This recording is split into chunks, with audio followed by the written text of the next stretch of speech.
real paper, this would be the size and like the detail of what I'm working at. So I literally like in real life I couldn't get this like small for like certain details. And I apologize that exposure. I don't know why that lens exposure is happening. But you know what? Let's see if I turn on my light if that makes a difference. All right, we are live now. Just so you know. Same thing. Yeah. Not as bad though. But anyway, That's page 3. that's just how. Say it again. That's page 3. Yeah. Sweet. Mm. Boom, boom, boom, boom, boom, boom, boom, boom. Yeah, you saw page 2, right? Yeah, I saw page 2. I know you uploaded it. Okay. I gotta take care of Anthony on some stuff. So, but yeah, like I know he'll have that done. I think he'll start giving me stuff for page 1. I know he did flats for page 1, and we had talked about it for a little bit, but that was it. So Yeah. I just need to straighten him out on some stuff. So but yeah, that's basically it.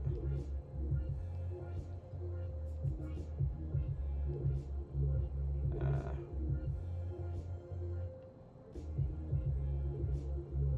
This reminds me of, I don't even know if anybody really has that hairstyle. Maybe, like, someone who has like red hair, but it makes me think of like Eugene from Hey Arnold. right. I feel like there's another Eugene, like another like a cartoon. Hmm. I don't know. Squiggles Jr., what's I don't know up? why, but that name's What, you talking about the name Eugene? yeah. Like for some reason, like I don't know. In my mind, I was kind of going through like my '90s like Cartoon Network, Nickelodeon, and everything, thinking about like There's probably a Eugene I'm just not thinking of. So, yeah. yeah.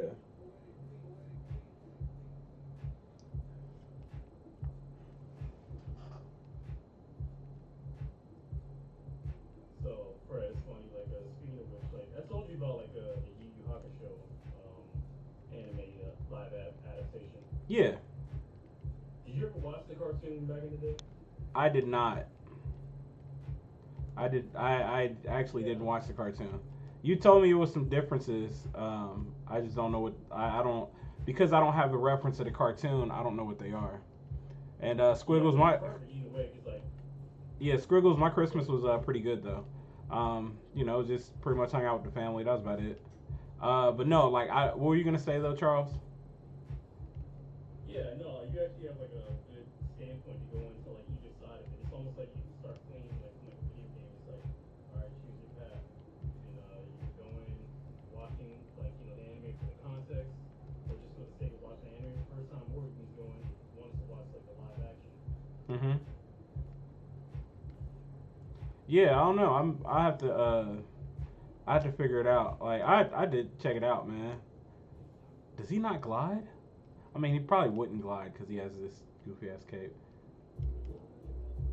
Um, but no, I like I said, it's one of those things I gotta sit down and watch. But Squiggles, we were talking about Eugene just because like we were trying to figure out like a name, I guess from some old Nickelodeon show or something like that. Yeah, So remember Hey Arnold? That was like was it Hey Arnold? yeah, it was Hey Arnold. Sorry, I didn't even mention that, but yeah, Hey Arnold. There was like this again wimpy kid named Eugene, and I feel bad if your name is Eugene. Don't think that is me saying you're a wimpy person, but that's just what kind of came to mind because like there was like this thing like there's this bit where like I guess he's always accident prone. And Mm-hmm. there's one particular episode where like his birthday was going on, and he got into like he showed up with like a brand new like shiny bike whatever, and somehow Arnold like did something to get in an accident. So like from that point on, like he always felt that Arnold's like bad luck, and Arnold felt so guilty. He's like, okay, I'm basically gonna be the best birthday experience ever, because Arnold's the stand-up good guy, so he's obviously gonna like for his friends, but like specifically like love bombing him overdrive. It's like, okay, we're gonna go to this doing each and every one of these things, Eugene is like still subsequently getting injured Mm-hmm. throughout these whole things, and he just ends up like in a body cast again. It's like, Ah, okay. this is weird for a fourth grader. Right, exactly. Like, bro, why are you this accident prone? But Yeah. Squiggle said Eugene Krabs from SpongeBob. But see, I There never. we go. Okay. Well, that's not the Eugene that in my mind. I was thinking maybe just like another cartoon show, but yeah, that is true. That Eugene Krabs is really cool. And I've always wanted to like see like a side by side like comparison of like just kids watching like SpongeBob, young kids, and then like, hey, let's watch this movie called Shawshank Redemption. I forget like the character's name he plays, but like, yeah, like Clancy Brown's like character. Yeah. It's like, all right, this multiple about to have an accident. Get out the way. Right. Fuck, throw him off the roof. I'm like, oh snap, Mr. Krabs. Right. Exactly. Oh, you can't break through that. But yeah, I don't know. You should have more destructive. Oh, you don't have any destructive stuff. So I'm playing Gotham Knights for the first time, and like, cause I had it on my PlayStation Plus thing is like one of those free games. So like, it was one of those free games I downloaded like a long time ago, but never got around to playing it. And so. So wait, when does this take place? Is this like after? I'm assuming after Arkham Asylum. Yeah, it's after Arkham Asylum, and basically, it's that old trope: Batman's gone missing, and I mean, but is it really a trope? yeah. Point that they keep going back to, so I guess by proxy, I guess that becomes a trope. Like I remember, like when the first time I was actually introduced to that idea was like when I was reading Batman and the Outsiders. I actually liked that comic series. That was fun. It's like it's Batman leading a team, but kind of not really. Right. Like he's like leading like from afar. Mm-hmm. There's this point when he really actually is going missing, and they're like, okay, there's a video put out telling us like, don't worry about me, I'm like involved in stuff, blah blah blah. And then Ollie, Green Lantern, and then the Green Arrow happens to be on the same. He's like, oh, interesting. He's like, okay, this is obviously fake. And Ollie becomes like, okay, he's actually okay. I'm about to take over. None of the BS. I'm about to do what's right because Bruce ain't here. This is BS. He's always doing stuff like this. So, yeah. Yeah. I think the only other one I really liked was We Are Robin. I think that's good. Like, I like the idea of We Are Robin. A lot of people didn't like We Are Robin, but I liked it. I thought the idea of this street level, this collective kids decide to take back their streets. You know what I'm saying? And like, just off that idea, I thought it was pretty slick. But yeah, so yeah, I don't know why the game play screen is so small. That's probably just because like I probably haven't increased the size here. But I can't like, I think I was trying to increase the size in some other way or something like that. But yeah, but it's all good. But let's see here.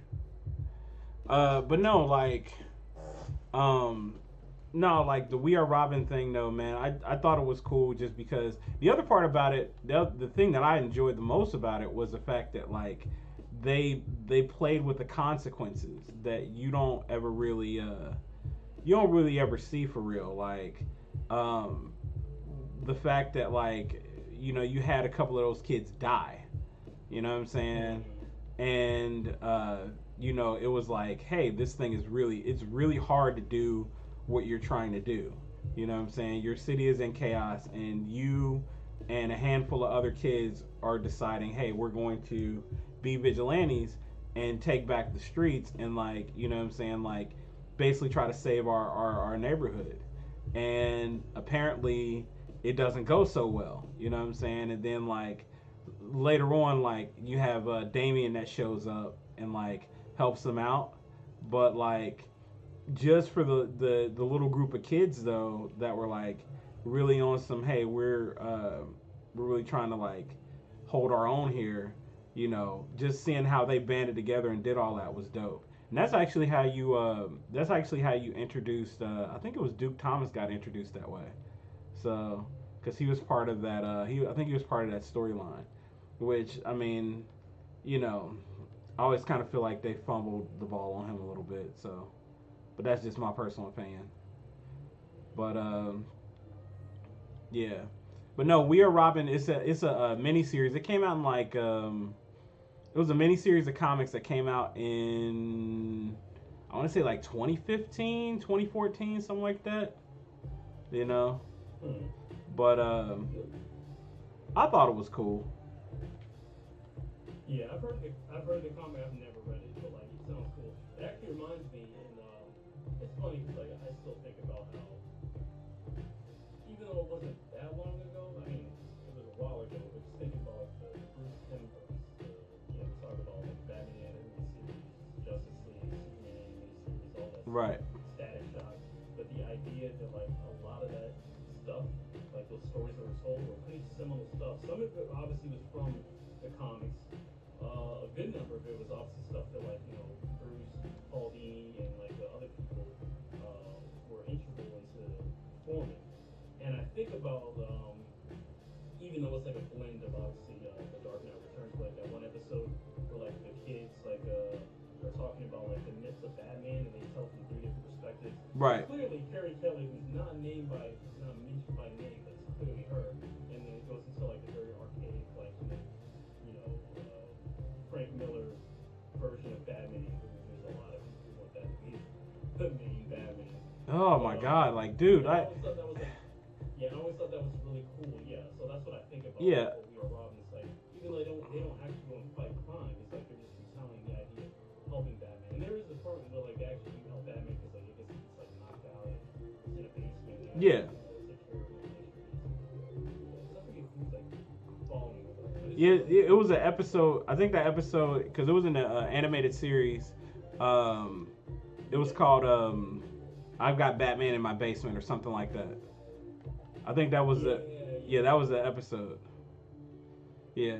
I'm trying to see if I can. And those are those things where it's like you would love to like see that play out. It's like okay, like I don't necessarily want like a Frank Miller Dark Knight's Return in that universe. I don't, but I like the idea of like Carrie Kelly and these kids.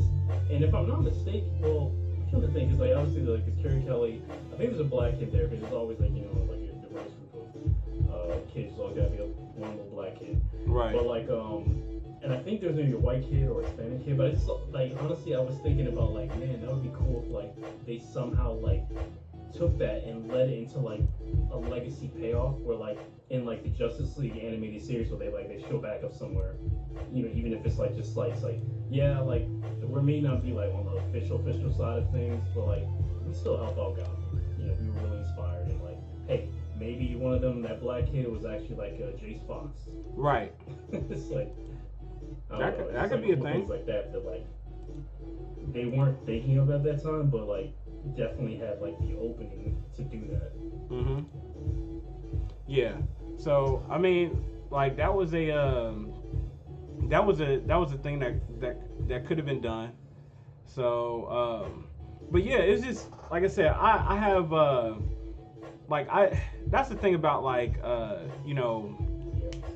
Dark Knight Returns is like I always feel like with Dark Knight Returns it's good for what it is, and like I remember I remember reading it as a kid and being like, man, this is cool, but then like after a while, like because there's other Batman stories, I'm like, I'm good on this. Plus the art style on Dark Knight Returns, it just gets on my nerves. I'm sorry. You don't like Frank Miller's version of it? Frank Miller's version of it is bad. Okay. Like that bloated, freaking blocky Batman. Like I just. Well, yeah, because I'm trying to think. Like to be honest, and like I actually don't know for sure. So I'm not gonna sound like I do, but it's like didn't Mignola have like a little bit of like influence from Miller, or maybe not, because I forget like when Mignola came out. like what's the time frame. But it's like there are very similar aspects of like Hellboy stuff with like that specific Batman. Yeah. Now Hellboy is a very different beast, so I feel like it definitely plays to that strength. And I actually like Mike's stuff at times because he has like a really good like sense of like design and blacks and whites composition. Yeah. But yeah, with Miller stuff, like I honestly like this stuff more, especially when it's like in the universe of like Sin City, where it's like, okay, yeah, we're clearly just gonna like do like hard like graphical black silhouette with like white highlights and accents, and it's like the illustration of Merv, where it's like he's just like shadowed in black and all you see is teeth and then maybe his eyes, but mostly like bandages. Yeah, I know what you're talking about. Really well for that. Yeah, the Squiggles. What they talking about is the Dark Knight Returns was it was an old comic book from the 80s, and like a lot of stuff is there's a lot of allusions and stuff in other media and movies and stuff like that it was based that is based on that comic book, but it's like an old 80s comic book. So yeah, I know like Squiggles doesn't read much comics, so like I'm sure a lot of the stuff that he sees is like just what's adapted to TV or just what's adapted to the cartoons and stuff like that or movies. But like yeah, it was fun. Yeah, and that's totally cool. But like the comic that it was based on, it was like the art style in the book was kind of meh, you know what I'm saying? So I don't know. It was just very hard edge, very like grunge. Like I couldn't even think. It's like like you said, like it made a lot of allusions to like things that were going on around that time. Yeah. Specifically like Mad Max and Waterworld, like that whole like apocalyptic like or post-apocalyptic like a survival type thing with like that hard like grungy edge. That was all 80s. I was born in the 80s. Right? Yeah. Yeah, right. You know what I'm saying? Like that was the thing. And like nah, this is not the movie and see the one you're talking about with Tom Hardy's Bane, that's Dark Knight Rises. Yeah, not the one with Tom Hardy. Yeah, that's Dark Knight Rises. But that not Dark Knight Returns. That's Dark Knight Rises. But yeah, no, it's like I said, it was that's the only thing I didn't like. Like I said, there's a bunch of ideas in that I like. You know what I'm saying? Like, because obviously the whole thing about it's cool, but like the whole thing about that is you had like just the idea of the old Batman. Great, that's a cool idea. You know what I'm saying? The fact that he fought Superman and beat him, that's also a cool idea. You know what I'm saying? And the idea of the Sons of Batman is dope because it's like that's the contingency plan. You know what I'm saying? Yeah. So you know what I'm saying? Like that's something that I thought was dope. You know what I'm saying? Because like because I remember reading that. Because I remember sitting down and reading that in Borders bookstore, and this is like I don't know, like maybe 90. It was like 98, 99, somewhere around there. No, I didn't. But no, like because I would go to the mall and I would go to the mall and I would read comics. Like I would go to the mall, hang out, use my little $2, buy some at the food court, be up there for a couple of hours, and then go across the parking lot to Borders bookstore.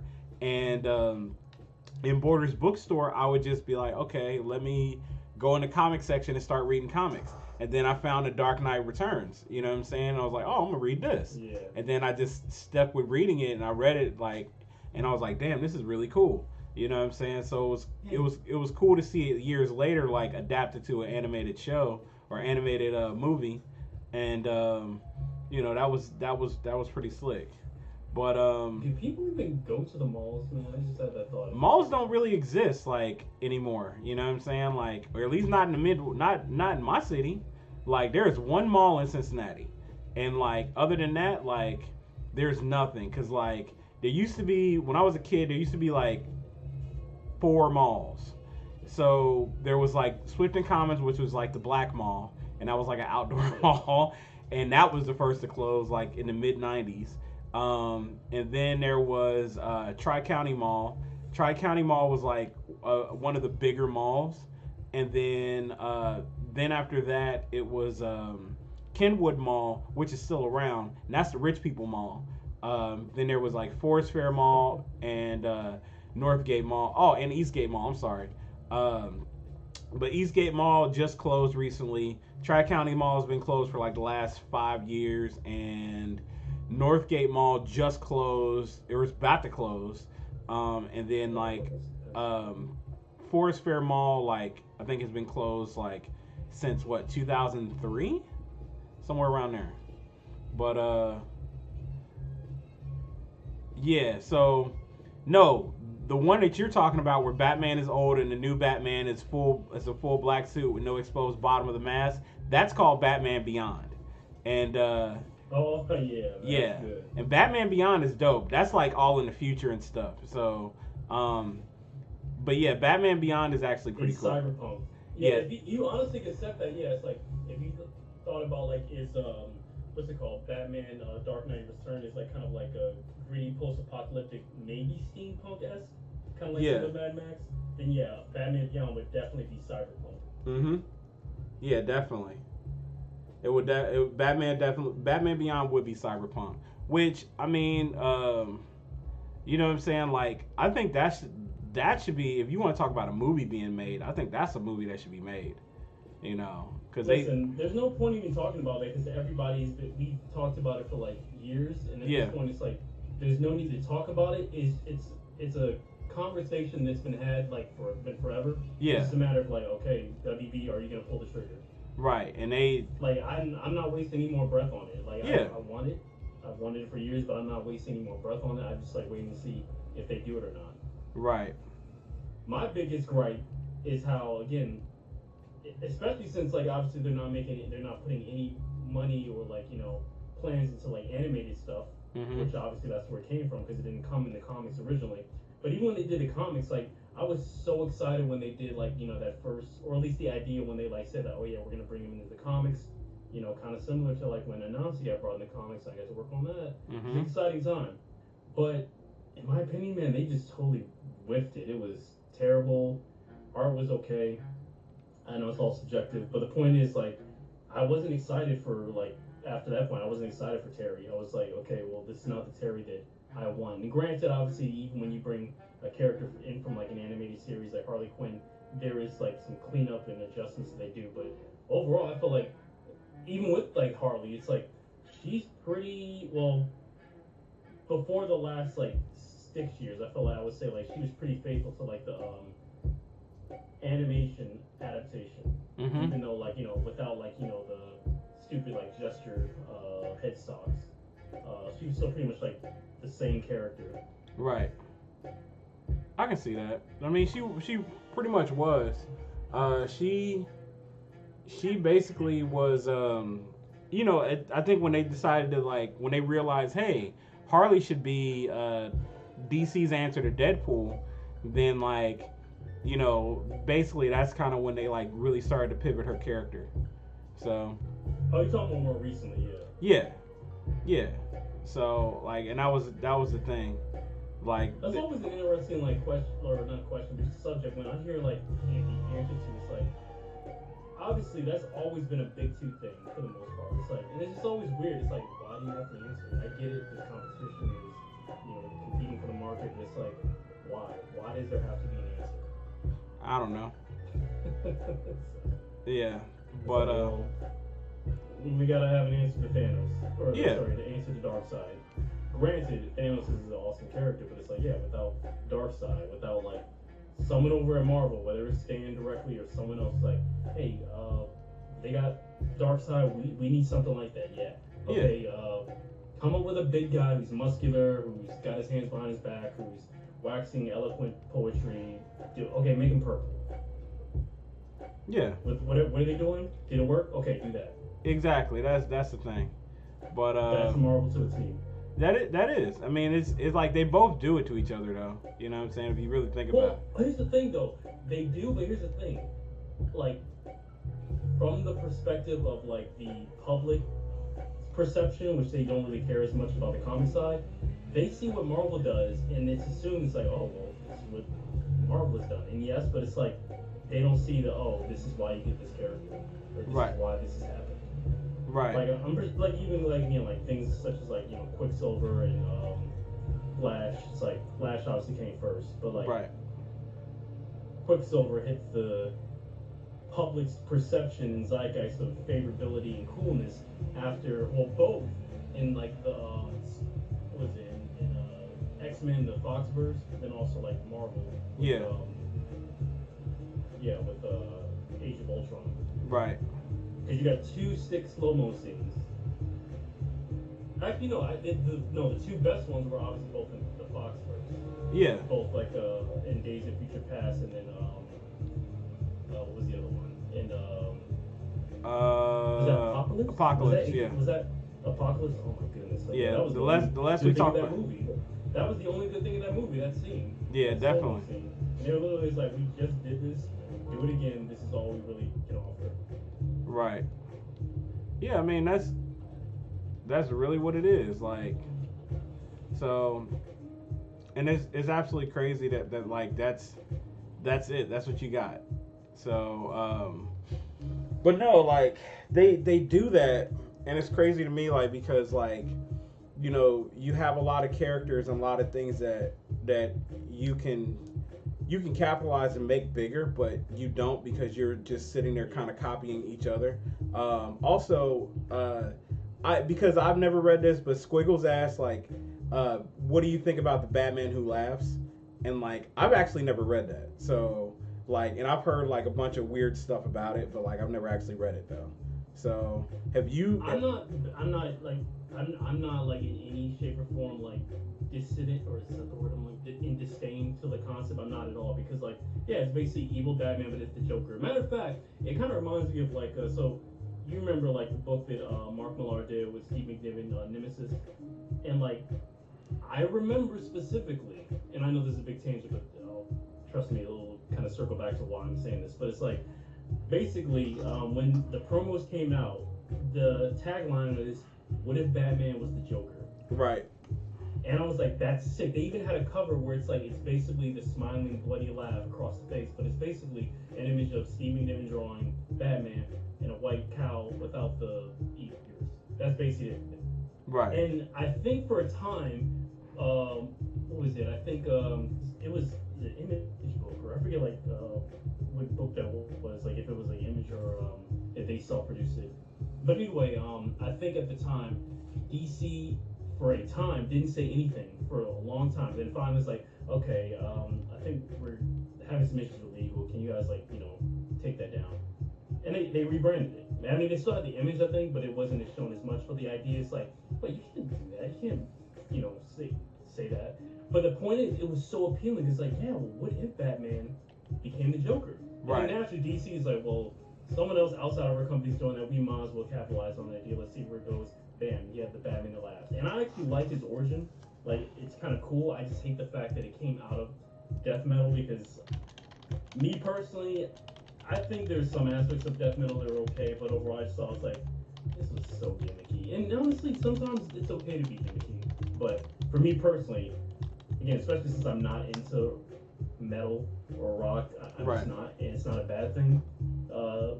But it's just like not for me. And I just remember, it's like, oh my goodness, like people reading, it's just like throwing up the horns, like.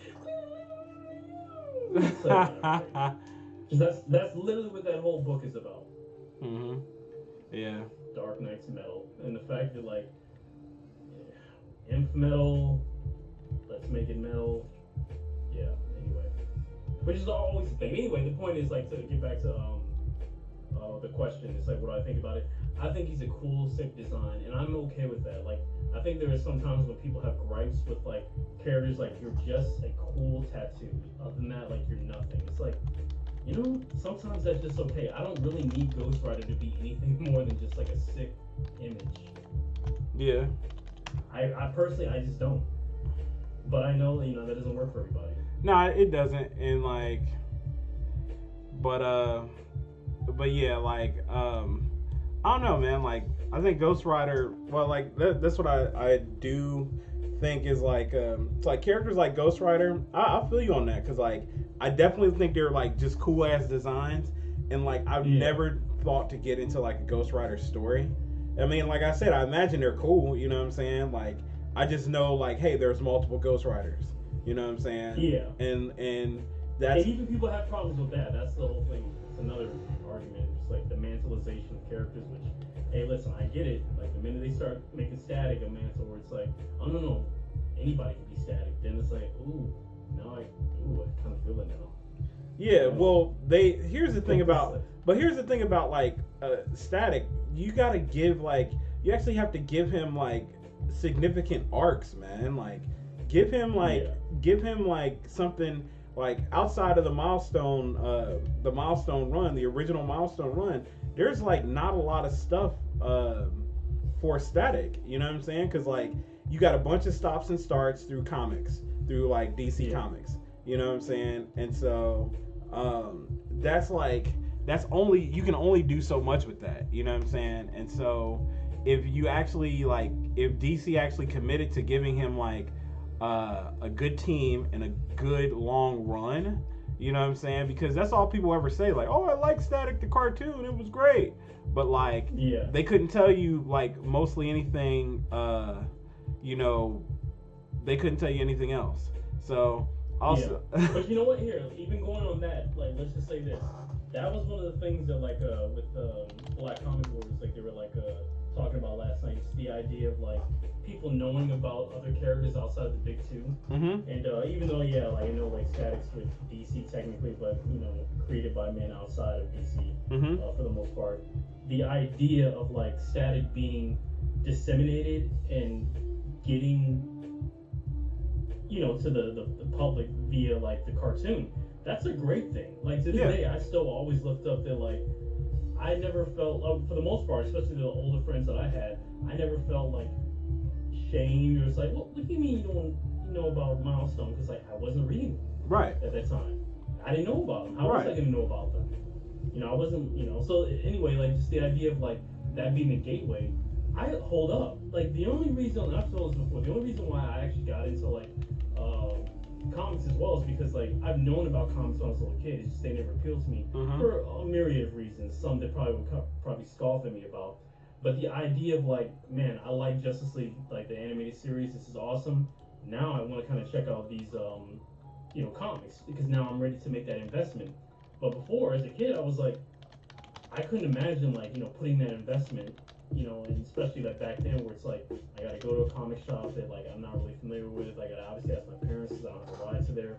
Obviously I need them to buy it for me because I don't have disposable income. Right. But on top of that, it's like just knowing these characters to do work for that. When I was growing up, all I had to do was turn on the TV, the Cartoon Network. It was right there. Like that accent was instant. It was all chopped up and diced up for me. I didn't have to do anything. And that's that accessibility that that conversation that I'm curious about with more people. Is like when it comes to like getting into stuff. Not to say that animation has to be like the guiding savior towards that, but I feel like, man, the animated series and video games, it's the reason why people know so much about Miles. Yeah. Because I guarantee you, like the majority of people are not necessarily in the comics. They saw Spider-Verse 1 and 2, and they're playing the video game, and that's awesome and that's great, and that needs to be respected. But it should be a gateway. Right.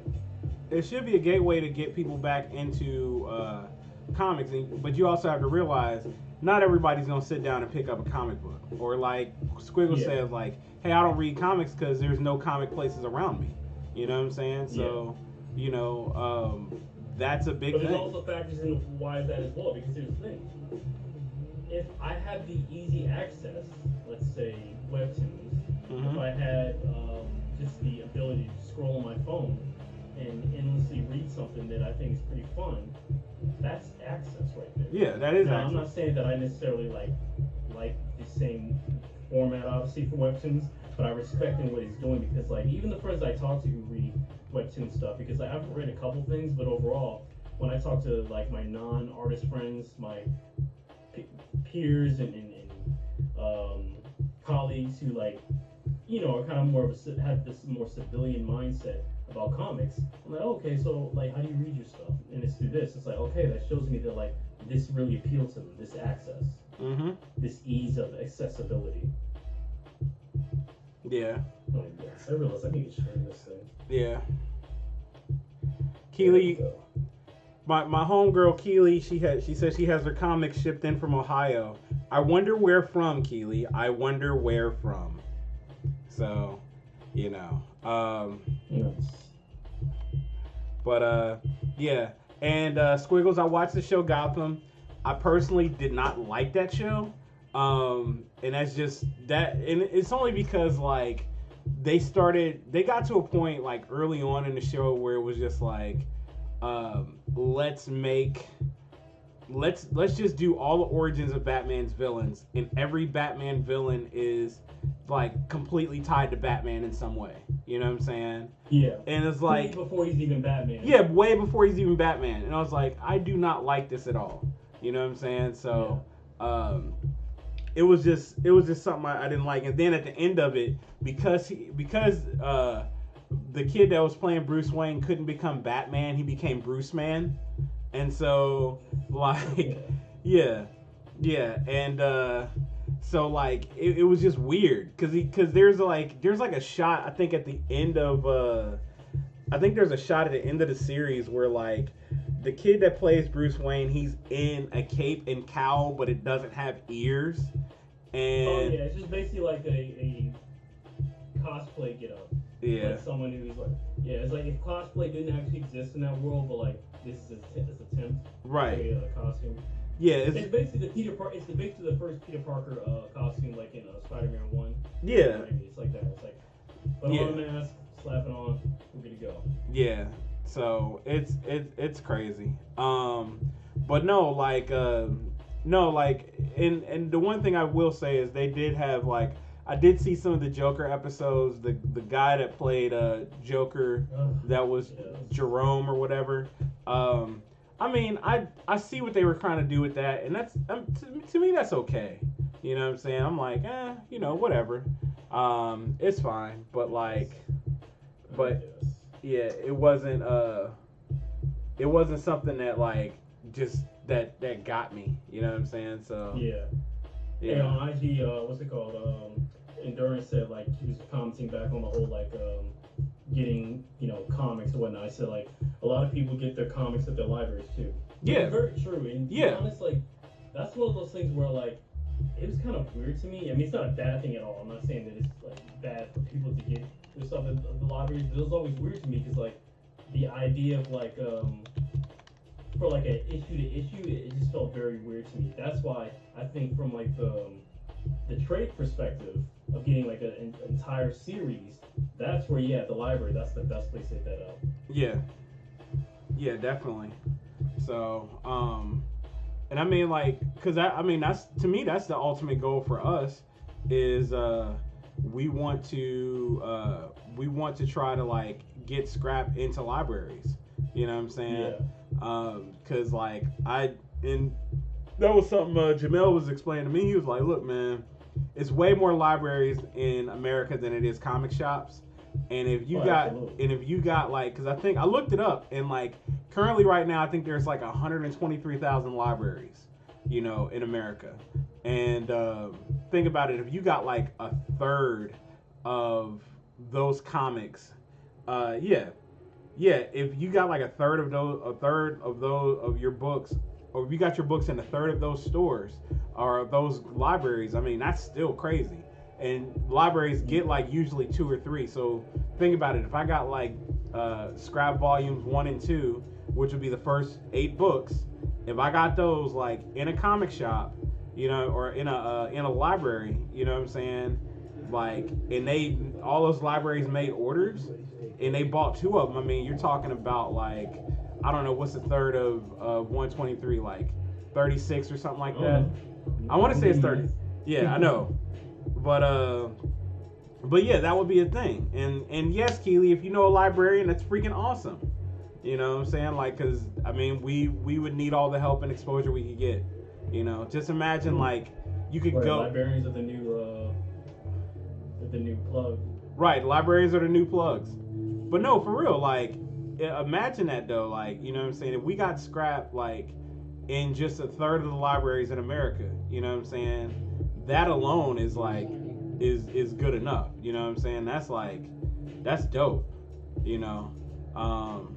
You know what I'm saying? Obviously it'll be a long thing to do, like as far as like getting the orders and stuff like that. But like that would be live, man. And plus, like just the money alone from those prints would be enough to like finance like several issues. You know what I'm saying? So, you know, and I think that's kind of what I think I was telling somebody else that is like uh, doing doing issues like the books are great. Making these books are cool, but like one thing I would want to do is like basically kind of be like, okay, let me make the books. Let's get the fan base built with the books, which is also why we're doing a stream too. But like, get the fan base built with the books. But then like, what you do is, you know, you have something along the lines of, you know, you get merch out, so you can do conventions and then like sell merch and be like, oh, I saw this in the library, or oh, I know about this in my comic shop or whatever. You know what I'm saying? And so, you know, you put it in the you get like you maximize it by having like, you know, merch as far as like, hey, we got shirts, we got toys, we got everything else outside of books, and that's ultimately what people end up buying more than books themselves. So, but yeah, Keely said that she's a school librarian, so it may be a bit much for kids, but I can see if she's got advice. I mean, that's cool too. You know what I'm saying? So hey, young adults, man. I mean, definitely. It's definitely more. It really depends on, I guess, like the age category for yeah. Kids. I would. Young adults. Yeah, I would say it would be more young adult friendly. I mean, like this book, if I had to categorize an age group, I think it would be like somewhere in the neighborhood of like, you know, basically, because that's what I tell people, it's like 13 and up. 14 13, 14 and up, you know what I'm saying? Yeah. Like, it's definitely not a book for like little bitty kids, you know what I'm saying? Just because of like all the actual fighting and stuff in there. But like, you know, that's kind of what I would do, you know what I'm saying? I always tell people that, like, you know, so it's for like more, you know, 13, 14 up deal. But I don't know. That's the thing. But going back into the chat here for a second. Looks like Scroll said, while we're on the thing of Batman related things, have you ever been on the mental institution known as R Arkham? No, I've never been on that subreddit. The subreddit of Arkham. I don't think I want to do that. You know what I'm saying? Like that is because that's when you get to these weird fandoms, man, and these fandoms get like scary. So, you know, because people, I saw somebody posted something about I think it was like Sam Wilson's Falcon, and people like there's this whole weird dichotomy where it's like, oh, we don't like Sam Wilson as a Falcon. He doesn't do anything. He's not an interesting character. This, and this. But then the moment Sam Wilson became Captain America, it's like, oh, I'm a big Falcon fan, and I can't believe he became Captain America. Why are you giving the mantle to him? He shouldn't have this. Da da da da da. You know, it's a waste, and he shouldn't be the. It's like, wait, which one is it? You know what I'm saying? Like, you know, like, it's really strange. But oh man, Keely, hey, get well soon, Keely. Thank you for stopping by the stream. I appreciate you. You know what I'm saying? And you know what's crazy is I was literally popped in my head. I was gonna do a homie check on you earlier, and I was like, man, I need to see what's up with Keely. I hadn't talked to her in a minute, and so that was that was the thing. But anyway, yeah, but get well soon and all that, and thank you for stopping by the chat. So. Yep. Eject.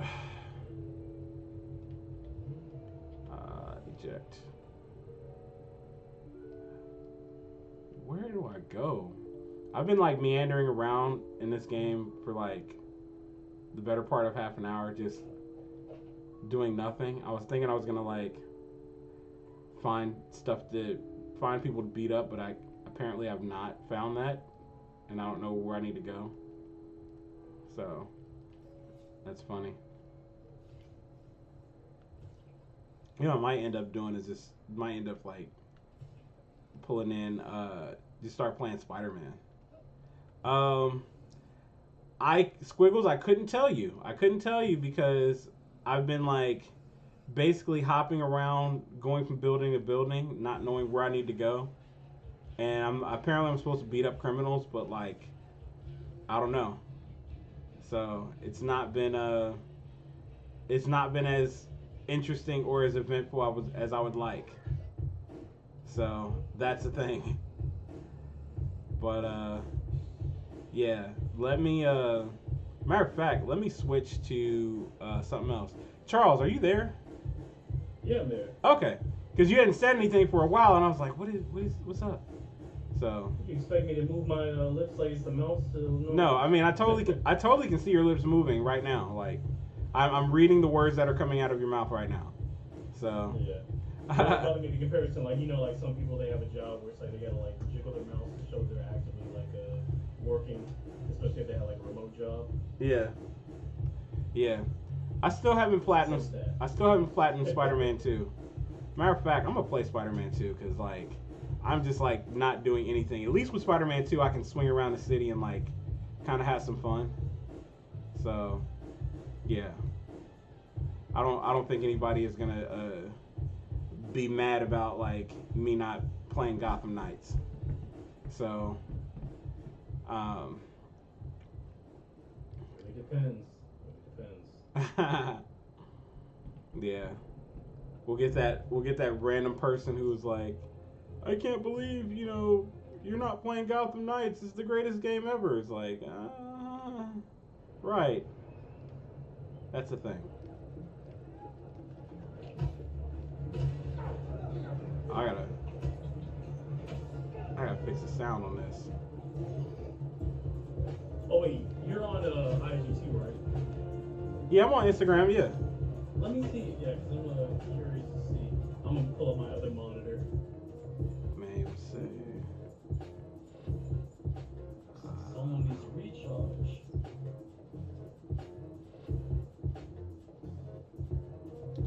I totally believe that. I totally believe that the cutscenes. Hey man, Elon the Loveless, man, go for it. You know what I'm saying? Do that. You know, it's definitely enough. It's definitely enough stuff out here, man. You can do and like be part of the conversation. You know what I mean? Like, so if you want to get your digital stuff up, go ahead and do that. So. Get your digital. Yep. Boom. There we go.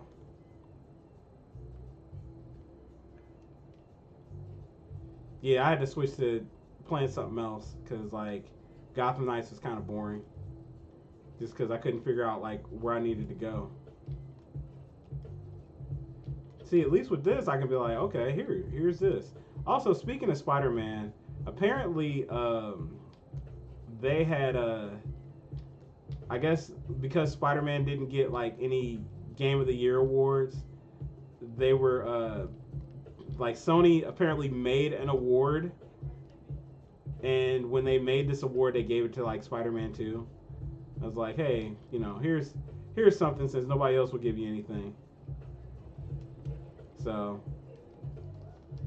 yeah, but I thought that was kind of funny.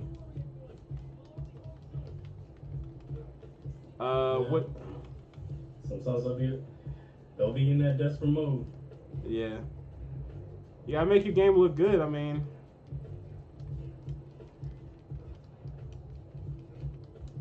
I don't know. I still love this game, man. I love so much about this game. So.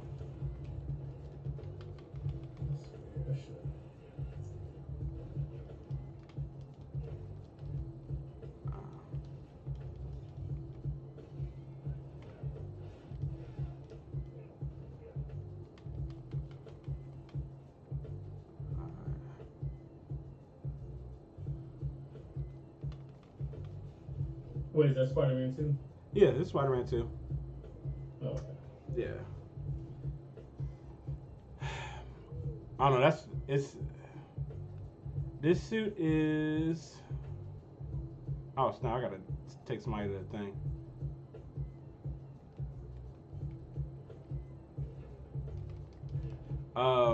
This suit. What suit is this?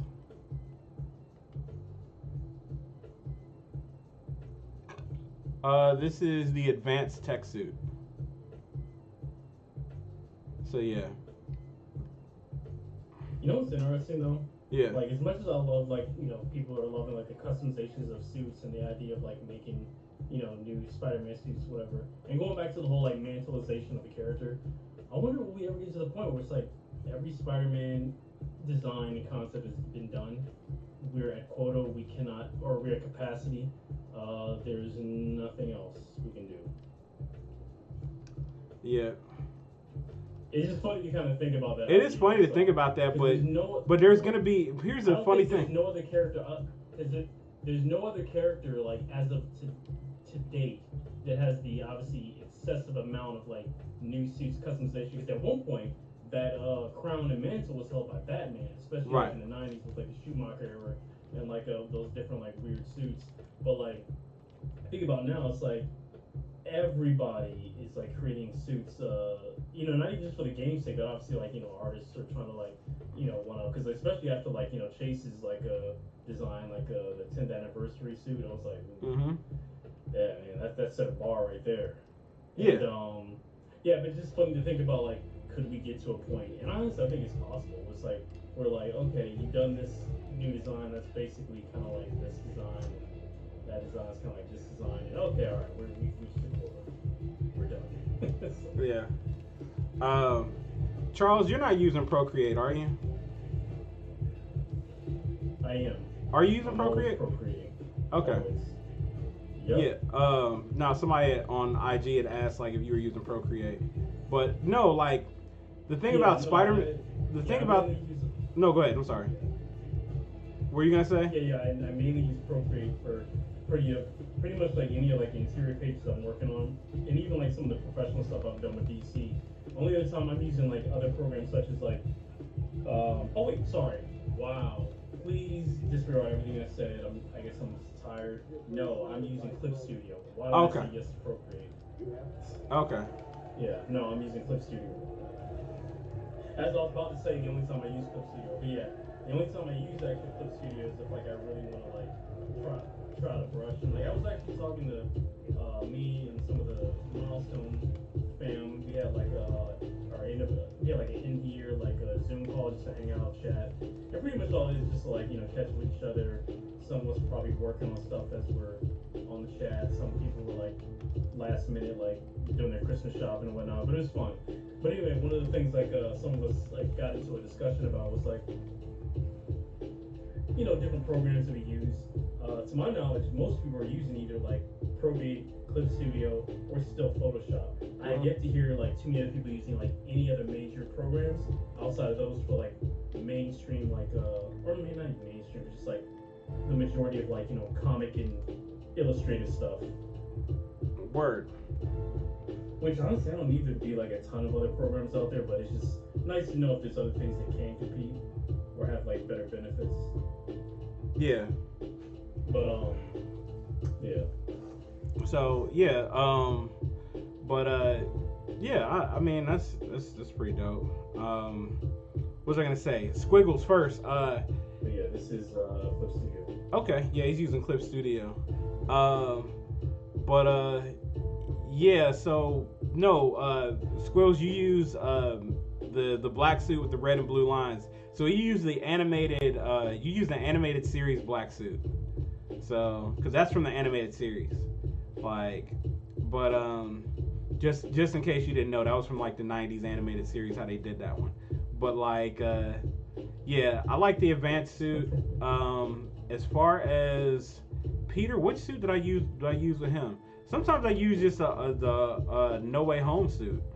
I use the No Way Home suit a lot. Because I think that's what I got on him right now. Matter of fact, yeah, it's the Final Swing No Way Home suit. That's what I use on Peter. So, yeah.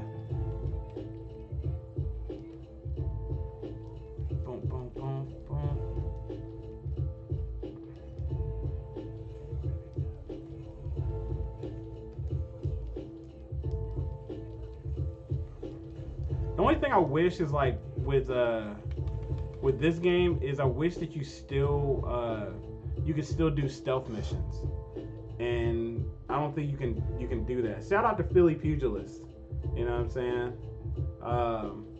But yeah, like you can't do because I always like doing the stealth missions, but I feel like they kind of skimped on the stealth missions. So you know what I'm saying? Like you got a couple of them, but like they ain't like what they was. So I don't know. Plus, you can't use certain gadgets the way you used to use them in like the other games.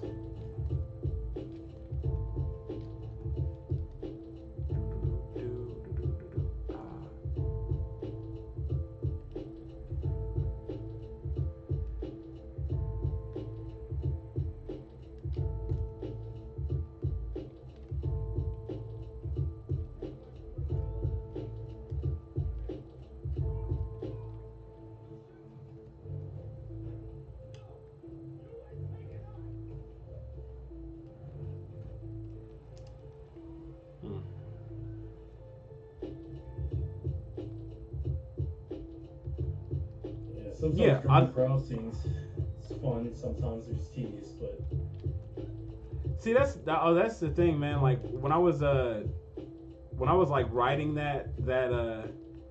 I always keep that in mind, like with you, like because I know you don't like doing crowd scenes a lot, so I try to I be trying to minimize that, man.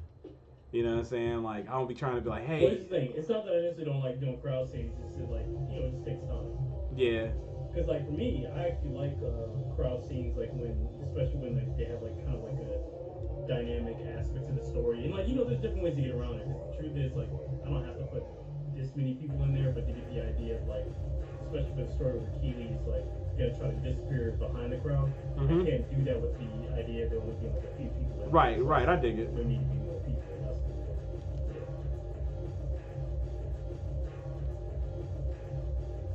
versus like if there's like a story where it's like hundreds and hundreds of people, the little trick of like just do like 10 people and then just the rest are like they'll head descend into the back. Right.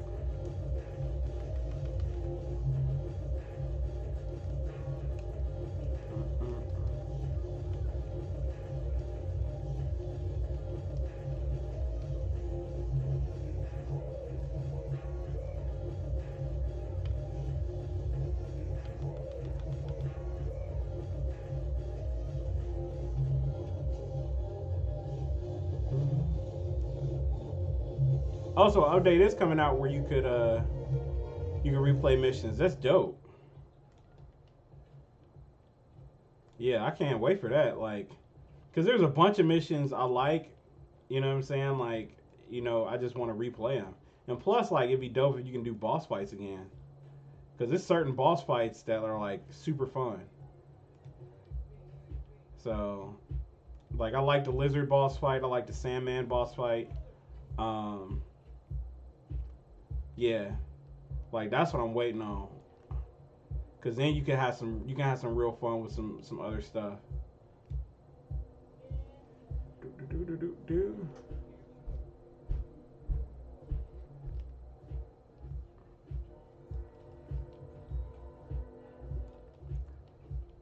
Yeah, and I want to replay the Venom mission. The Venom missions was fun. Like even when you had what was it like?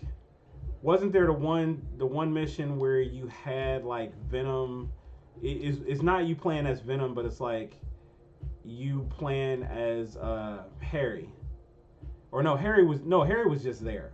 Never mind, Harry was just there with the Venom powers early on. So.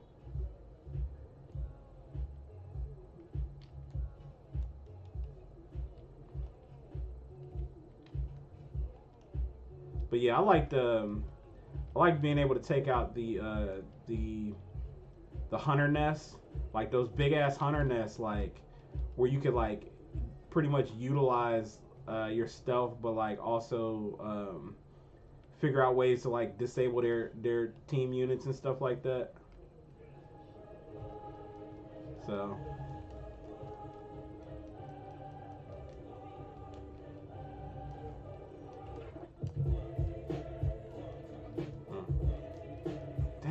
this song.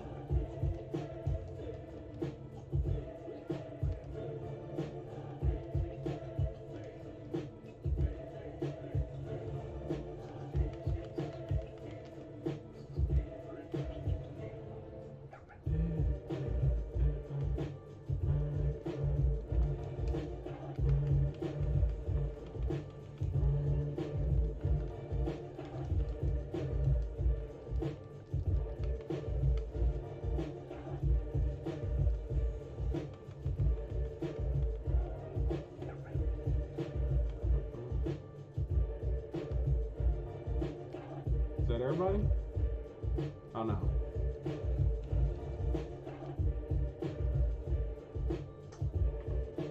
Yeah, Harry was basically Agent Venom.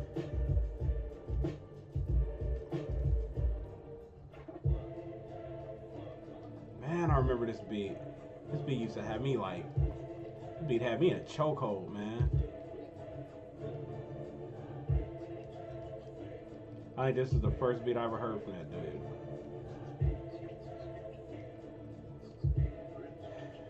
It was like more the epicness every time to be repping it. Everybody can question it.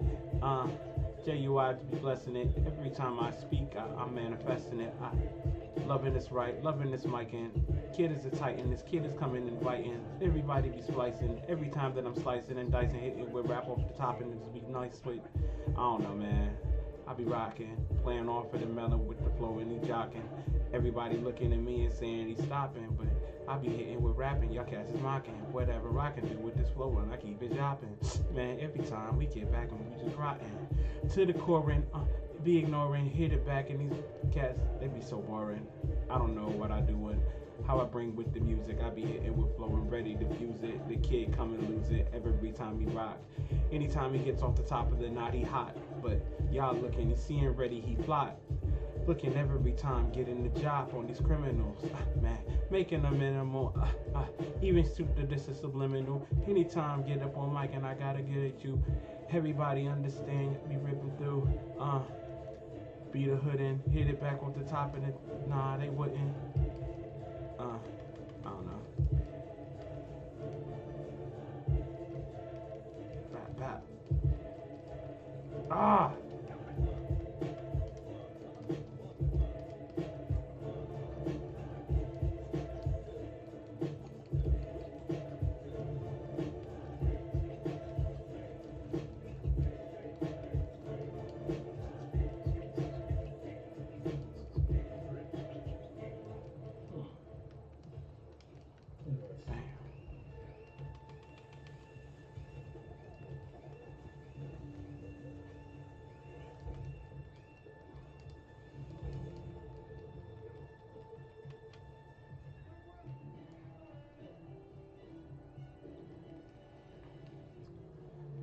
Hey, yeah, the Venom game would be dope. They had announced some other stuff too, like because it was a Venom game, it was the Wolverine game, which apparently people have got an early alpha of the Wolverine game now, and I look at it like it already looks dope. And if this is pre-alpha before they add any blood or anything like that, then like this game is gonna be phenomenal, you know. And I'm like, how are you mad at this game? Like, this game is like literally everything that like the Wolverine game needs to be. So I don't know. It's absolutely. We talked about that last time. Yeah, we talked about it last time, and it was just like this game really is everything. One of the things that like came out of that was it's basically like a God of War game. Like, yeah. How is there anything to be? Right. Why are you mad? About, but also like I guess an expectation. Like what could you? And I'm not saying there couldn't be anything else, but like, what would you imagine a Wolverine game to be like? Right. What are you like? What are you looking for specifically? You know. And I'm just like, dude, you're tripping. I mean, it would be interesting. It'd be very weird, but it'd be interesting, I guess. Maybe if someone was like, well, I want 90s Wolverine. What do you mean? Like, what do you? I want X-Men animated series Wolverine. What do you mean by that? I want him crying in the bed looking at the picture. Yeah, pretty much. Like, just be specific. Like, what do you want? Oh, you want like melodramatic Stan Lee writing this stuff. Okay. Melodrama. Okay. Yeah. I get it. If Stan had his way, who knows? Maybe X Men would have been on daytime TV, Days of Our Lives, and Right. All My Children, just with powers. Yeah, I mean, Stanley wasn't Stanley for what he did. I mean, he was solid, but it's good that Chris Claremont happened because Yeah, basically yeah, basically X-Men were listen, going through it like Stan admitted it's like, listen, if this didn't work out, I wanted to write romance comics. right, yeah, because I mean the X-Men were going through it like when Stan like in the late '60s, early '70s, X-Men they were struggling, you know what I'm saying, before Chris Claremont came along, so that's why like he has a definitive era in like he has a definitive era when you talk about the X-Men. So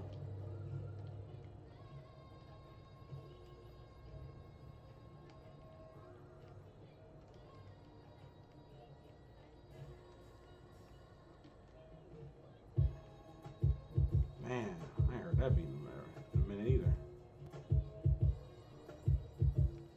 Why can't I land on the train?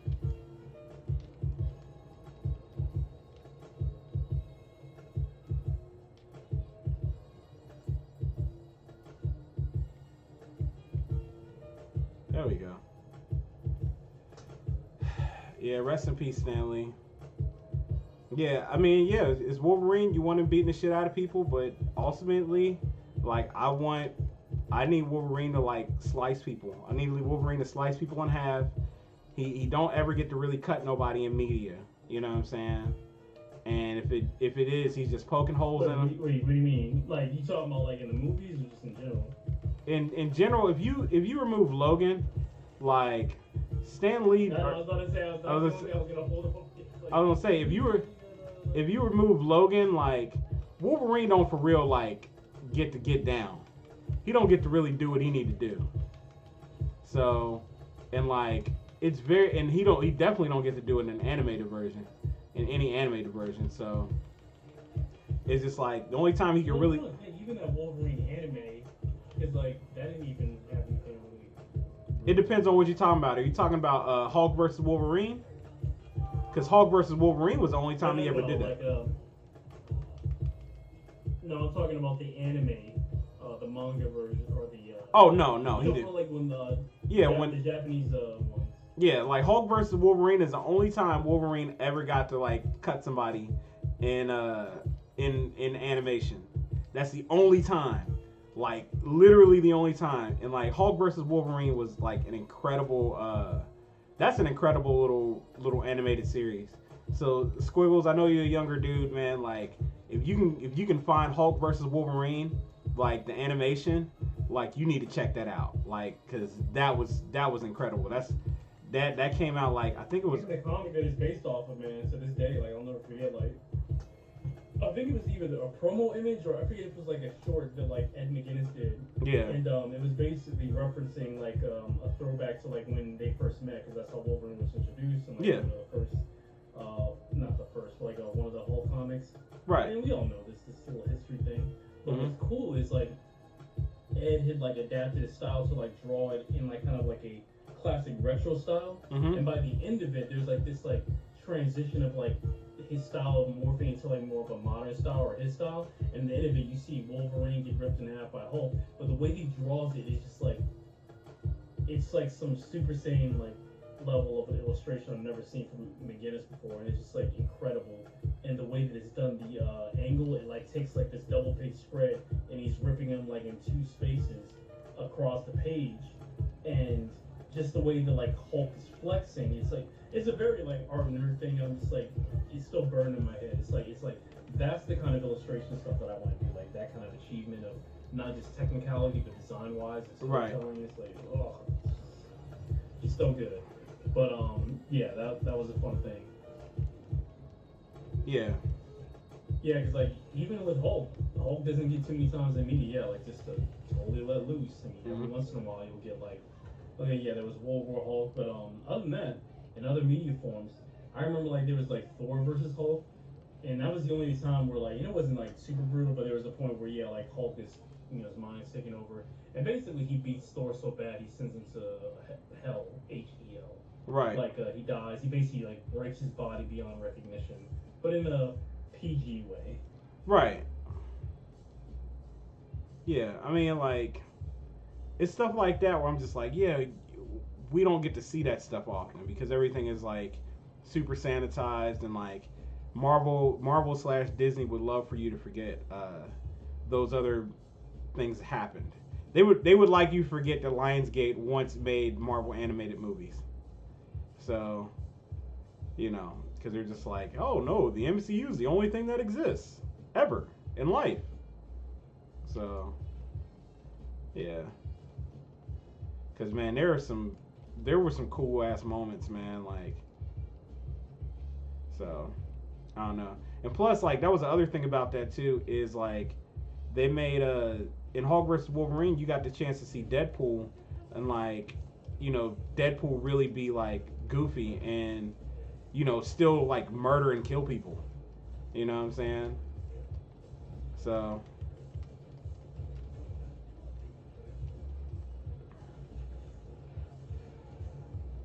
boop boop.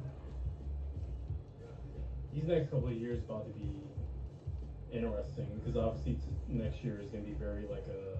It's gonna be like the first dry season for like comic book movies in a long time. Yeah, Which is just a year. because the But only thing that's coming overall, out, it'll be interesting to see the only how people's reaction coming back into it will be, but also like what are people's expectations gonna be? yeah, like I think that's gonna be a thing too. Is like finding out like what people are gonna feel like because I do like the idea of Marvel taking a break and like being like, hey, let's just do this and Well, honestly, it's like a force break at this point. it really is. It's like both them and DC. Yeah, it really is a forced break because both like companies are in timeout right now. yeah, because like they basically got like what you got nothing from DC until 2025 because Superman Legacy is gonna happen, and then like other than that, like with Marvel, you don't have anything. Yeah, you don't have anything for other than Deadpool, and then so exactly. this is gonna be both of them, yeah, this is gonna be the whole year. Corner. Yeah, this is gonna be the whole year that like you have pretty much just Sony pretty much stinking up the joint. So that's pretty much gonna be it. Oh man, these dudes are cooking me.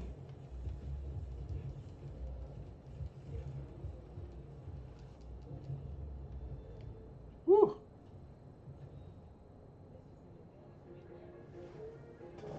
Mm, mm, mm.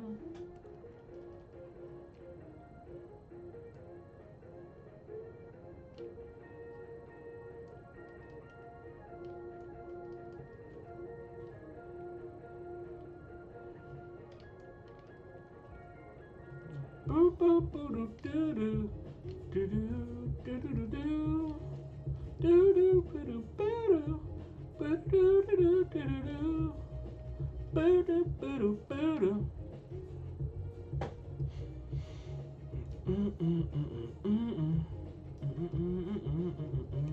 Have you been watching What If?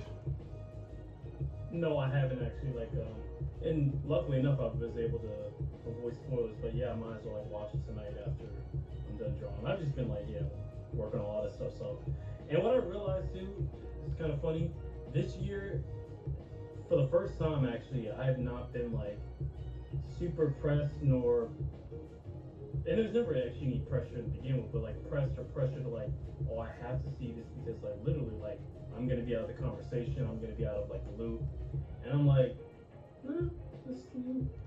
no, I'm okay. I can miss that. I'll catch it up later because the truth is, and this has always been a thing, but like when you start to realize how much it is, but like there's so much, there's so many things to watch, to catch up on, to discover for the first time. So many things, and there's obviously a lot of bad out there, but that's just a lot of good too. But it takes work to kind of like find a lot of stuff because like as I was going through like both Netflix and Hulu, Disney Plus, well not Disney Plus, but mostly like Netflix, Hulu, and then other stuff. was like, okay, I haven't caught this before. I haven't seen this. Like, I just actually finished Blue Eye Samurai, so I just finished that I still about a need to couple watch days that. ago. Yeah. So yeah, my point is like, I think we're at this place where, man, like, Anthony just said something, but I can't touch. Okay, he said It's it's flats for the first page. So Oh, okay. yeah, I'm gonna I'll check that. Like I'll look at it afterwards. yeah. Yeah. But anyway, another thing too, like I haven't seen Godzilla minus one. Honestly, like I totally forgot like what time like the stream was today, so I had to check it. And I was like, oh, it's happening at this one time because like they only like obviously it's been out in theaters for a while, and there's a lot of theaters that are phasing like certain like movies out, especially after they've been in like the theater for so long. The theater that's closest to me, like they're showing it like one more time today, and I was at 6:30. I was like, oh, that's what I'm doing streaming. So I was like, I'll just have to catch it another time, or just wait for it comes on video on demand.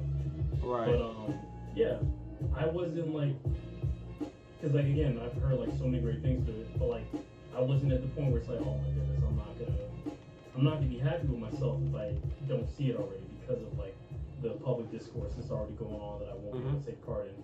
So Right. I feel like this has been one of those. This not one of those, but this has been a year of where things are shifting. Where yeah, I don't have to be on, you know, the know or the immediacy of a certain media, Right. and I'm okay with that. It feels actually really good. Also, quick thing. Happy birthday to my coach Marissa Pender. She stopped by the Instagram stream. So but yeah. Oh, bet. Yeah, that's my jiu-jitsu coach. Like so yeah, her and her husband. Happy birthday. I meant to come to the gym today. However, it was just things got kind of. No excuses, bro. No I excuses. know. I went to the gym today early myself. No, I actually like was because I'm working on a screenplay with a friend of mine, and like we had changed up our meeting time to this morning, and like I didn't realize that. So I'm like headed to the gym, and I'm like, oh crap, I got to do this, and then had to turn right back around. One more thing, Jackie. No excuses. Yeah. I can't hit you on the head like through the teleprompter or whatever, but Right. you get the idea. Man, okay, listen. Out of things that would have been fun, like it's not a crime that it didn't make it, but like would have been fun. Out of like animated things they could have made. Man, why wasn't there a Jackie Chan Adventures movie? There should have been. There really should have been. There should have been. Yeah. Godzilla Minus One, I think, was still in the theater. So, but I think it probably just left the theater recently. So it'll probably be on like HBO Max. Will like have it because like I saw like a post like one of my friends like is really a big like movie going person. Like sometimes I think it's like he watches too many movies. But like he's posted something that said like Godzilla Minus One is gonna be in theaters till January 1st. I was like, oh, bet. But it's like it's only in select theaters because like the thing about like the theater chains, like they have it's like to their discretion of like what movies they'll keep for how long, and it's just based on numbers. So my movie theater that's like very convenient I go to, it's like this off-brand movie theater called Escape Theaters, and I love it because nobody goes to it. Yeah, the funny thing is, Escape Theaters just we have one here in Cincinnati, and it just closed like last weekend. So, and it was. Yeah, and like, so you know how. Like going to mines. Yeah, so you know how like I was just talking about like the malls closing down or whatever. You know what I'm saying? Like that was that. You know what I mean? So the malls are basically closing down due to low whatever the hell. But anyway, Escape Theater was part of that though. Escape Theater was like part of it was like an attachment to like Northgate Mall. And so apparently like it just they like I guess management changed or whatever the hell, I don't know, some weird stuff happened. But that was the end of it. My homie like back when I used to work at a movie theater, he had started working at the movie theater. And like he was like kind of my protege or whatever in regards to the movie theater stuff. But like he had worked at the movie theater off and on like since I had like quit in like 2006. Now I'm gonna say I got fired in 2006. But like he was he was basically like there, and he was like one of the managers at that movie theater when they shut down. So I don't know what he's gonna do now. You know, he's a screenwriter or whatever, but like hopefully he kind of lands on his feet. Like I think he's probably thinking about not working in a movie theater anymore, since he's worked at a movie theater like most of his adult life. You know what I'm saying? You know, I've never had the movie-going working experience, and I've always wondered what that was like. You know, Yeah. So because you know, obviously I can hear like from friends, I can hear from people who work there, but it's like obviously your experience that you would have at any job would obviously be different, you know, per your own like outlook, whatever. But my biggest thing is I just remember like thinking back when I was working at Panera Bread, and I was like, oh man, okay, this is a fun job. But then after a while, I was like, yeah, like I need to find out something that like pays better, and so I moved away from that. But like in the twilight of like me not working there anymore, I was like, this job sucks at the end of the day, because like, what is it about like not allowing or not making a thing where like, you know, people working like fast food? No, I guess technically it's fast food, it's like bougie, like it's still fast food. yeah. But like not being able to sit down during work, like me specifically, is like, why don't, like when people are at the register ringing things up, how come there's not a little stool there for me to just like, you know, kind of casually like, you know, flop a squat? Why do I need to stand up on my feet always? It's ridiculous. It's not like I need to handle a fire immediately. Right, it's ridiculous. I always wondered that. It's like, oh, so you just want to like break people's like, you know, souls. You like, you really do. And see, the thing about the movie theater, the only appealing thing, and I don't even know if they do this anymore. The only appealing thing for when I worked there was the fact that I got free movies. You know what I'm saying? Like, and so I would watch like a ton That's the only thing, yeah. Yeah, I would watch like a ton of movies. But you had that stand up all the time as well, right? Right, yeah. It's not like you guys had like little seats that you could like just sit in, maybe on your break, but I'm talking about. Yeah, like when like the ticket takers, some of the ticket takers were, you know, if you were like a disabled ticket taker, I mean, you could sit down, or if you were like a cashier, you know what I'm saying, you could sit down and like, you know. Oh, bet. Let me be the cashier. Yeah, if you were a cashier, like glass protected booth. Right. Tickets. and that would be it. You know what I'm saying? Other than that, like, you know, it was just one of those things where you couldn't do anything. So I was an usher, and like basically I would have to clean the theaters, you know, after the movies or whatever, and that sucked. So, you know, but retitle that. It's like when I think of usher, I'm thinking someone who's gonna like, you know, right this way, sir. Yeah, like you kind of sort of. Some do that, but it's like, man, just say janitor. Yeah, I mean, you kind of do that every now and again, but the reality is you're just a janitor. You know what I'm saying? And so that's all you are. So cleaning up vomit, doing what was like, I think it was like theater checks and stuff like that.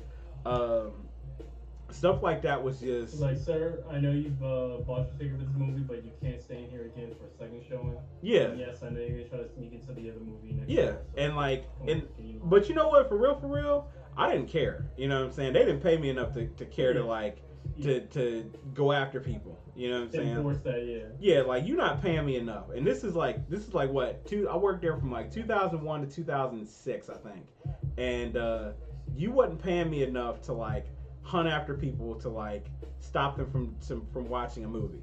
Like you just wasn't about to do that. So, you know, that's a fun premise right there to like watch on a show. Yeah. It's like someone who's like that petty. It's like, all right, like the hall monitors, like yeah, you not paying me enough for that, like, cause I don't care enough. You know what I'm saying? I get that little what was this at this time? I think it was like I'd work like 3 days a week, and you know you get paid like minimum wage, and minimum wage at that time was like $7 or something like that. Ooh. So yeah, I'm basically working. You know, 5 hours a day. You know, and getting paid like after my like every week it would be like 100. It was like $120 or something like that. $110, something goofy like that. I was like, dude, I don't want to do this. And like I literally just stayed there just for the free movies. That's the only reason I stayed there that long. You know what I'm saying? Because I just wanted to watch movies, and I just wanted to like, get in all the movies free, and I got all my friends and family in the movies free. You know what I'm saying? And that was it. But other than that, like I fucking hated the job. Yeah, like I absolutely hated the job. So, that was and that was the thing, because I would work like a bunch of other jobs. I'd work a bunch of other jobs like just temp jobs where it's like warehouse gigs and stuff like that. Because they would cut my hours. Like the movie theater would cut my hours and be like, oh well, you're only gonna be here 2 days, and so I'm going in there and getting a $40 check. You know what I mean? Or something goofy like that. You know what I mean? And I was just like, nah, this ain't. I'm not doing that. And then I ended up getting fired from the place. I don't even remember what I got fired for, but it didn't matter because I didn't care. Like, you know what I'm saying? Like Brad, I gotta say, man, like it's not you, but it's your attitude. Like I can just smell it on you. Man. No. You just don't like working here. No. So I feel like it's just best we part ways because I don't want this atmosphere. Somebody's not committed. No, I think it was something along those lines. I think it was something along those lines where they were saying like, yeah, we feel like you're just here for we feel like you're just here for the movies. It was like, you think? I mean, yeah, like, exactly. It's like if Riley and Huey were like working at the movie theaters, Boondocks, and yeah, definitely that would be Riley's like, yeah, bro, like, what you think this was? Yeah, it was like we think you're just here for the movies and for the free movies. It's like, yeah, it's like, and I really don't remember what I got fired for. I just know that they were probably just like, we'll find a reason to get rid of him because he's been here so long, whatever. It's like, I don't care. You know what I'm saying? We don't have tenure here, so we gotta get you out of here, bro. Right, you know what I'm saying? Most people, they quit like their first day. Right. So you've been here for so long. Yeah, you were here for 5 years, and like we can't believe that. So whatever. Yeah, we were hoping you quit. We were expecting that. We were like putting a watch to that. Right, and I was like, whatever. I don't care, And so yeah, I ended up getting fired from that job, and then like I ended up working at the ATM Solutions job, which I basically that was like my first. That was like one of the first solid full-time jobs I had with benefits. And like that particular job, it was just funny because despite the fact that I watched a bunch of movies at work or at the cinema, I ended up watching way more than at like working at ATM Solutions. Because like even though the job was just me sending out people to fix ATMs, basically you would have a bunch of calls that would come in. I'd start at 3 p.m. and then I would work until like midnight. But usually after about 6:30 p.m., you had hardly any calls. So we were just there. And so I pretty much got a thumb drive and like start loading, like, cause I was big on doing torrents at the time. You know what I'm saying? So I would basically go get a thumb drive and pretty much dump a bunch of movies on this thumb drive, put it in the computer, and just watch hella movies. You know what I'm saying? Like I would watch like a ridiculous amount of movies, like from 6:30 on until like it was time for me to get off work. You know what I mean? And that was pretty much my time. You know what I'm saying? So I watched a bunch of movies, I watched a bunch of fights, and like, yeah, that was pretty much it. You know what I mean? Because like it was like, and the thing was, it was like Friday nights, Saturday nights, and Sunday nights. Nobody was ever like, you hardly had any issues. You get like 1 or 2 calls an hour. You know what I'm saying? So I'm sitting there just watching everything. You know what I mean? And then, since they were open every day of the year, like there were some days where I Christmas fell on a day I had to work, and so I would go to work, and basically I would go to work and I would get no calls on Christmas. So one year I brought in my PlayStation 3, and like I was playing Metal Gear Solid 4 at the time. Is it Metal Gear Solid 4? Yeah. I played Metal Gear Solid 4 on PS3, and I basically sat there and beat the game. You know what I'm saying? And like, I think that was just the craziest thing because they're just like because nobody was there. You know what I'm saying? So I'm sitting there like basically doing absolutely nothing. So I was like, I beat Metal Gear Solid 4, and I'm getting paid to beat Metal Gear Solid 4. You know what I mean? So that was kind of a cool little moment. You know. But yeah, that job was kind of crazy in the sense that like I literally did nothing. You know what I mean? So yeah, that was something. You know. But yeah. Do do do do do do do do.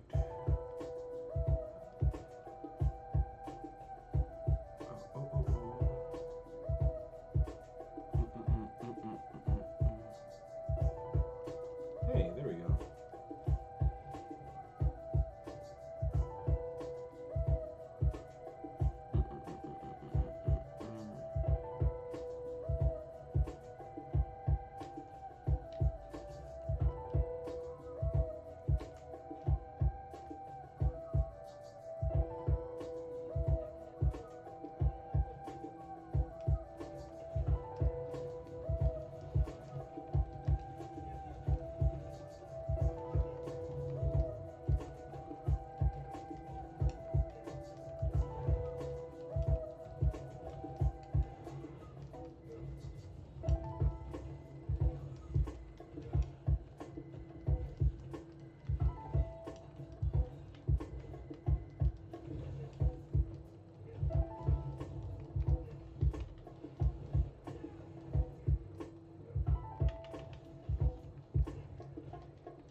Hey, Trey's the rock star. Thank you, man. Appreciate it.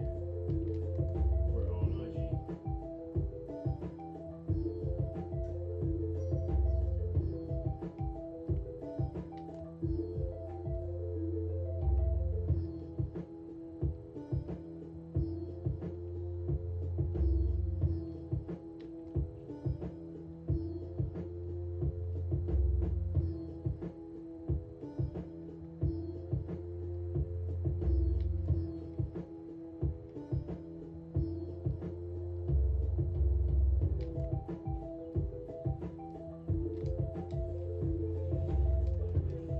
I was trying to do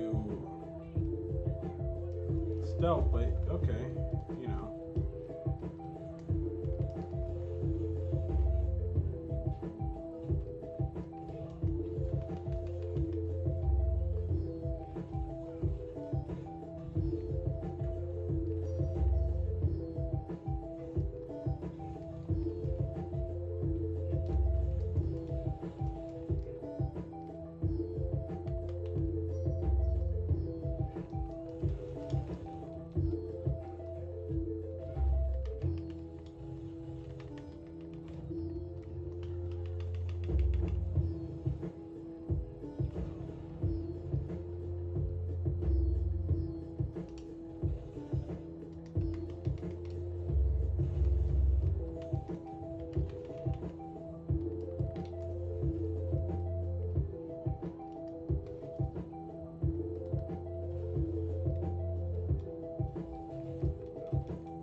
See you, man.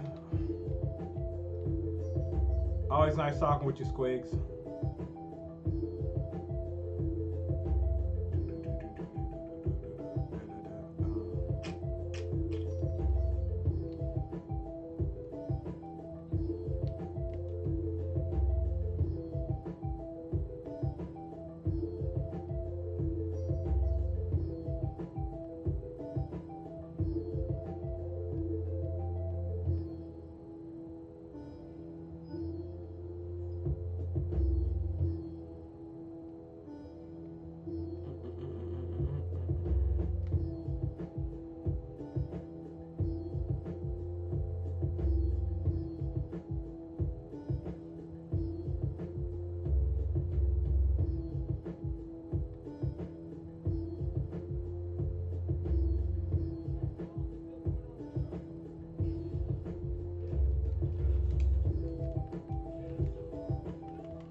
So Charles, do you do anything special for New Year's Eve?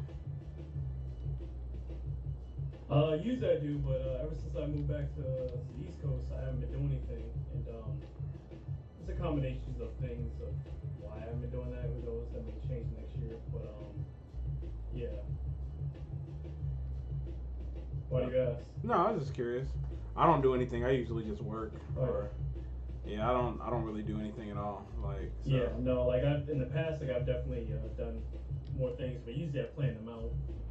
Yeah. Yeah, like I said, ever since I moved back, like I've been yeah, I haven't been.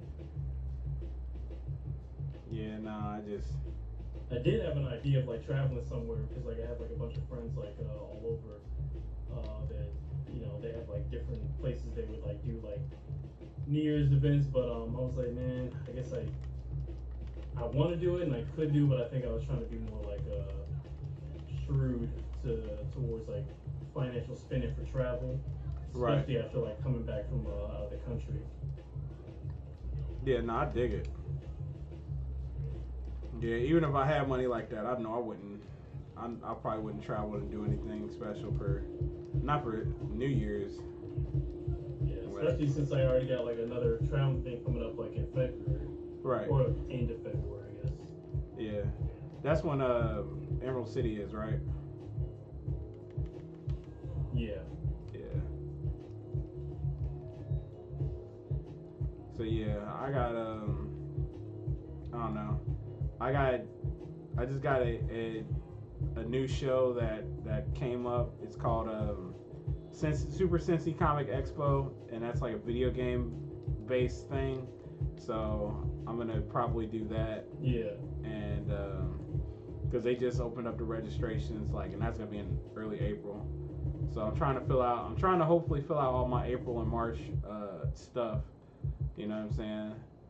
So, you know, hopefully certain things work out. Like Toledo works out, and like that's probably gonna be my first big show, and then maybe we get news on C2E2 and all the other stuff in April. So, but apparently there's like, it seems like the last weekend of April, like everybody seems to want to have a con. So, because like yeah, you got give people options, especially if they can't make it to other cons. Yeah, because it's like you had like St. Louis Con, Cincinnati Comic Expo, or not? No, it's St. Louis Con. It's Indie Pop Con, C2E2, and then there's another con called Urban Nerd Con that's in Atlanta. So, and those are all like the same exact weekend. I was like, damn, how does that work out? You know? Well, you pick and choose. Because my thing is like, I've learned that there's certain cons that okay, I may be able to get to and do, but it's like, is it worth it? Right. No. And I think that's for the people who especially are doing like con circuits like pretty consistently. The ones who've been doing it over like 5, 10 plus years, yeah, they've definitely got it down to a science and knowing, okay, yeah, like if I don't get in this con, I could get in this con, but it probably won't be worth it, so I'll just skip that altogether. Right. Or it's like, oh man, these cons are back to back, and it's gonna be tight, but they're really good, and it would be really beneficial for me to do them. Like there's actually a period like between April and then May where there's like 3 cons that are going on, and they all are within like reachable for me availability to get to and participate in without overlapping or like conflicting. And I'm thinking, yeah, these specific cons would be good to do. One of them being what's it called? I forget the name of it. GalaxyCon in Richmond. Yeah. And I've only been to GalaxyCon once, and that was when they had it in Minneapolis. They've never had it since, but I liked it. I thought it was actually pretty good. Right. So try it out here. The thing about it is like, man, they have not gotten back to anyone yet, and it's like, yeah, they don't basically see Galaxy. like they're like, that's the hard thing about GalaxyCon, man. Like, they don't, because that was what happened to me like this month in December. Is I did GalaxyCon, and they didn't get back to me. I was literally getting ready to cancel my stuff, and these dudes didn't get back to me until like so like the last day. It was like freaking the end of October, and I'm like, are you serious? You know what I'm saying? Like, yeah. So. And that's the thing about it. It's like I really don't like that setup. Yeah, I don't like it either, man. Like, and then on top of that, it'd be like GalaxyCon was like super celebrity heavy. You know what I mean? So it was like, it was kind of a detriment to me. Like, you know what I'm saying? Like, I did okay, I guess, but it wasn't what I needed. It wasn't what like I would normally make at like a convention. You know what I'm saying? So, and that's what made me leery about ever doing it again. I was like, man, but I'm like, the problem is the people who run GalaxyCon, it's like a big conglomerate basically. But no, they conglomerate. Yeah, I know. That's horrible. I know. Anyway, but no, they because they do multiple cons. They have Animate, and like there's another con that they do. But anyway, GalaxyCon is their main thing. But like Animate is their anime version of that. And like that's in July, and like it's actually the week of DreamCon, and I'm like, do I gamble and say, because like that was the thing, I didn't get into Classic Game Fest this year, you know what I'm saying, because basically all our tables sold out extremely quick, like quicker than I anticipated. Yeah. And so I was like, well shit, I can't get in there, you know what I'm saying. So it was like, if I get into Blurred Con, or not, if I get into, what the hell you call it, DreamCon, then I'm really only going there for DreamCon. You know what I'm saying? Going to Texas for DreamCon. And so, yeah. So it kind of sucks that, like, you know, unless something mysteriously changes in the next, you know, couple of weeks or a couple of months, you know what I'm saying? Because, I mean, they know me, but it's a matter of if something changes and it's like, hey, we can get you in now. You know what I mean? But I can't necessarily depend on that. You know what I mean? So, Yeah. but if it does happen, then that's dope. But, you know, I don't know.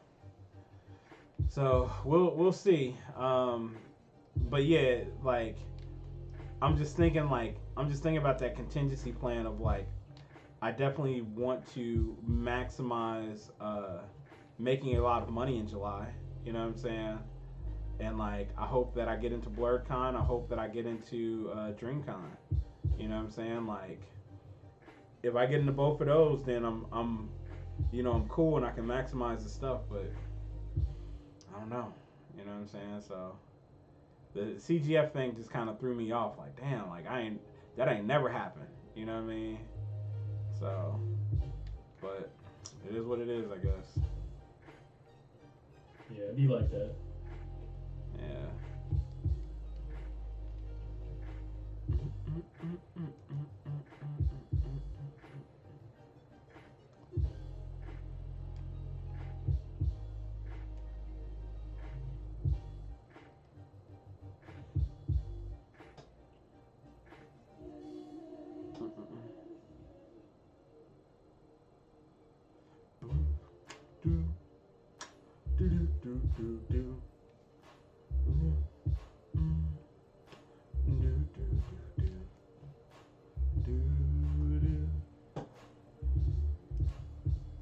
They're not here?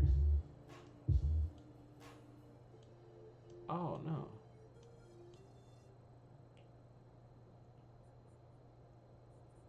Test two.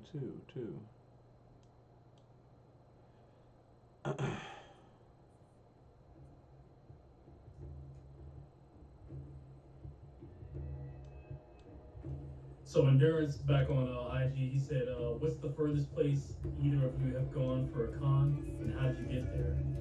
Well, for me, I mean, since I'm on the East Coast, it's about to be coming up next year, and that's Seattle.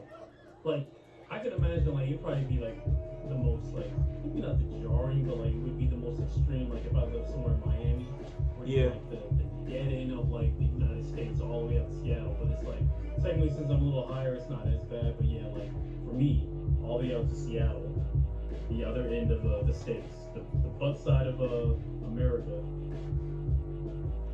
Yeah, that would be I don't know about you, Fred. What's the furthest I've been for a con is probably Texas. Like that's probably the furthest I've been, because I haven't been anywhere else. Like, you know, when I think about it, I'm like, shit. Wait, no, I really haven't been anywhere else like super far for a con, because I haven't went, like I've been to the West Coast obviously, but not for a convention. So, yeah. But yeah, specifically for a con, it's Texas. And the first time I went there, me and my friends, we drove, and from Cincinnati to Austin is a 17-hour drive. So, you know, we all like rented a car and like drove for 17 hours. We took shifts and stuff like that, and yeah, that was the thing. So that was and I think we did that like twice. And then after that, it was like, nah, we're not doing that again.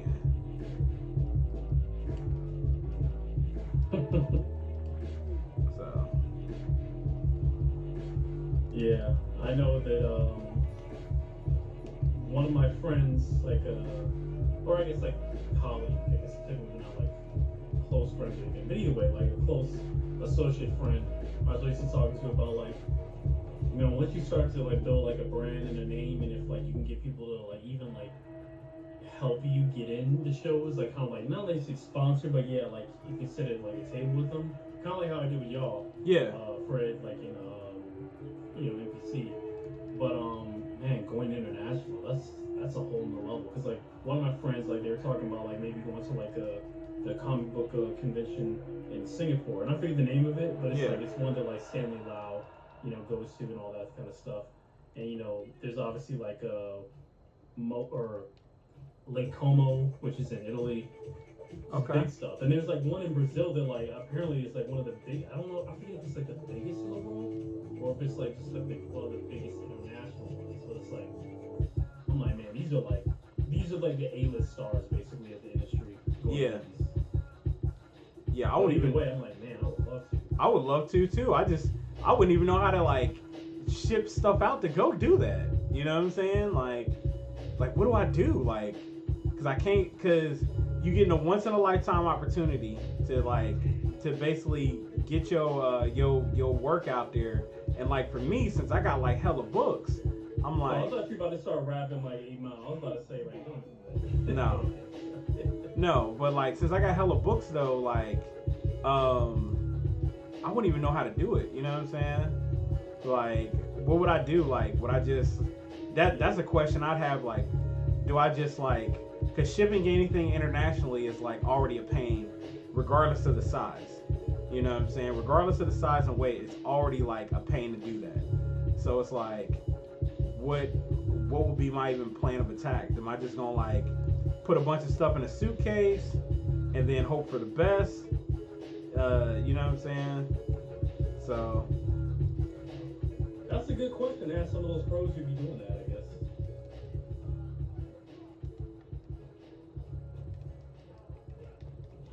yeah, but I mean, I think if you doing that, I would imagine that you are in a position where hopefully you have you gonna make some money. You either gonna make some money because you were invited, or it's like they're gonna save you a ton of money some sort of way. Yeah. Some sort of way you gonna make out.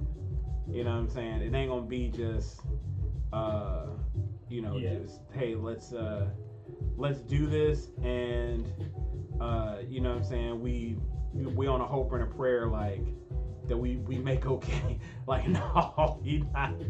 I can't do that. That's a little too scary. You know what I'm saying? I'm not averse to taking risks with this stuff, and sometimes losing my shirt, but bro, like that's a true catastrophe to do that.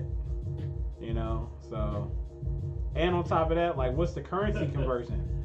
You know what I'm saying? Like, what you selling your stuff for? What you doing? You know what I mean? So, yeah.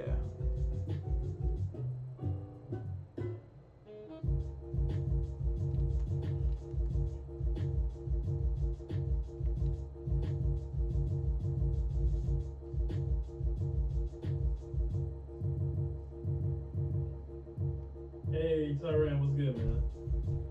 One of my buddies just joined in on the live stream on Instagram. Key Energy. Yo.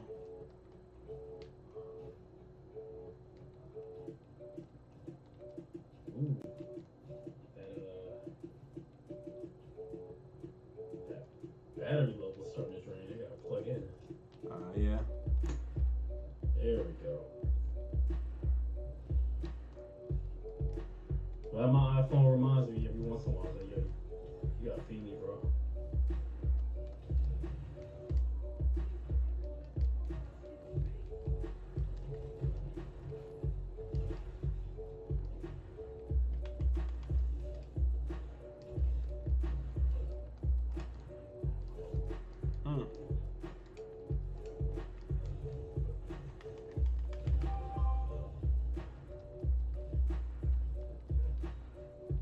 Hey, Tyron, what's good, man? Yeah, man, I feel like it's been a minute since we connected, so definitely gotta call you and catch up. But yeah, obviously if I don't hit you up before the New Year, Happy New Year. But yeah, we definitely need to catch up before Baltimore Con coming up next year.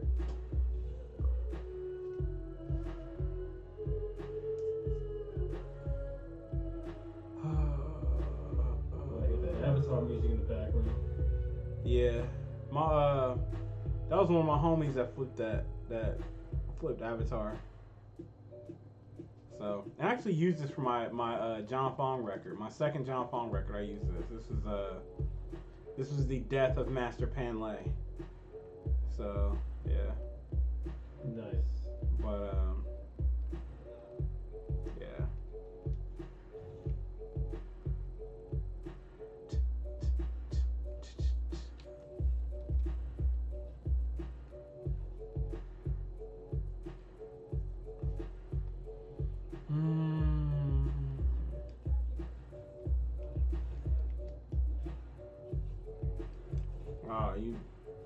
Nobody going. There we go.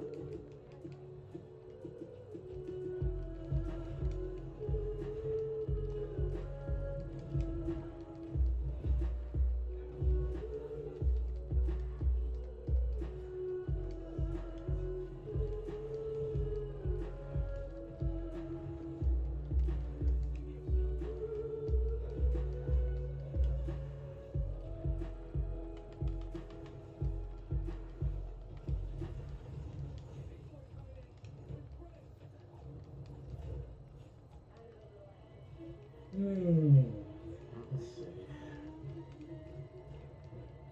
Yeah, after a while, especially towards the end of the day, I get so like bored with just working on one thing. I start just bouncing around to different art things. Mainly kind of keep my focus, then I just come back.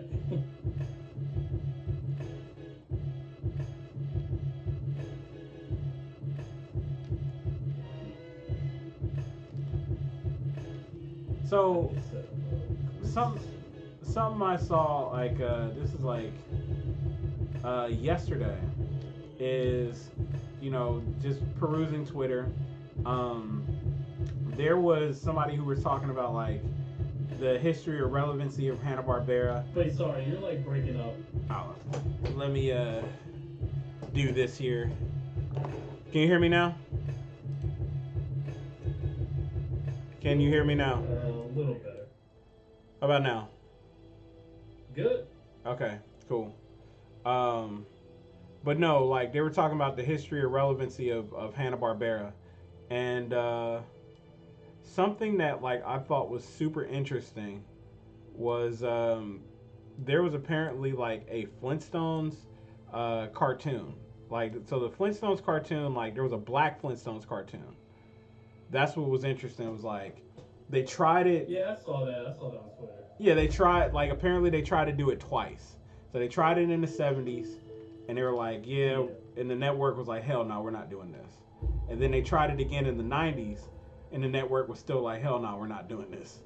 And so, but yeah, there was like concept art that existed of it. And I was like, that's interesting that you did that. But why did you only stick with the Flintstones when you had the Jetsons right there? So, or is it, yeah, you know what I'm saying? Like, how? Jetsons, another thing I would love to see in live action. Yeah.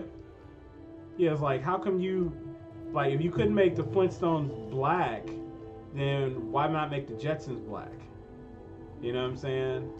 Because I think that would be cool, you know, but, you know. Yeah, but if you want Afrofuturism, you guys gotta do it. Yeah, exactly. It's literally. But, you know. Alright. But I guess, challenging stuff. yeah, pretty much. Man, they cooking me.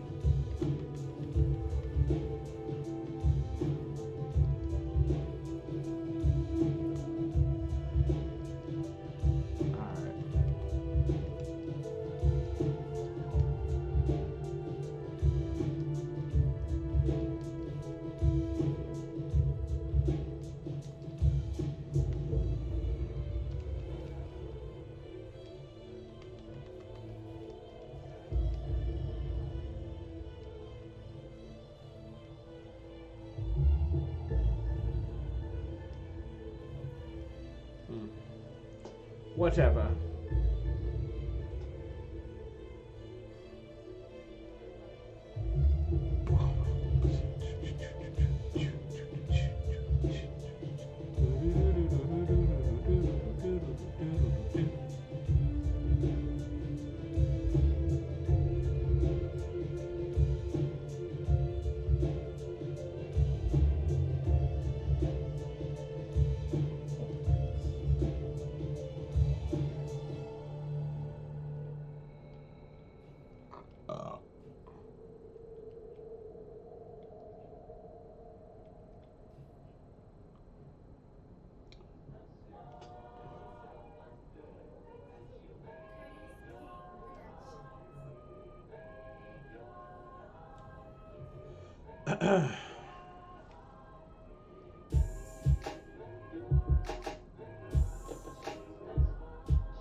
Oh, that's just.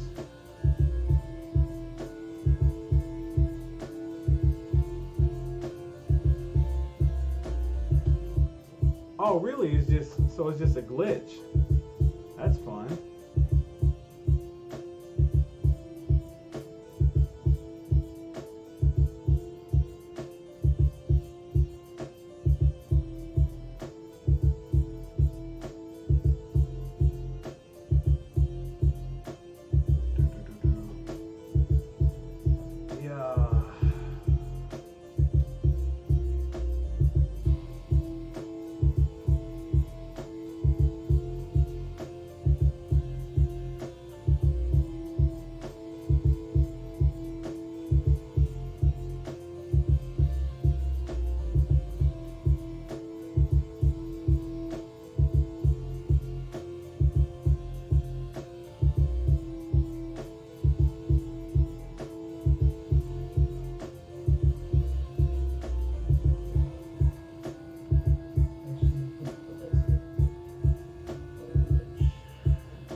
All right.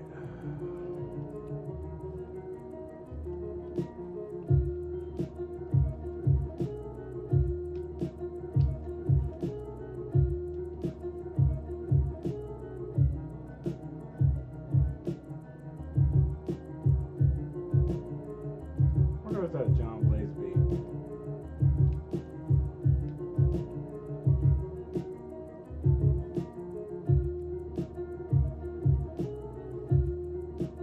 I just hit the house.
Ah.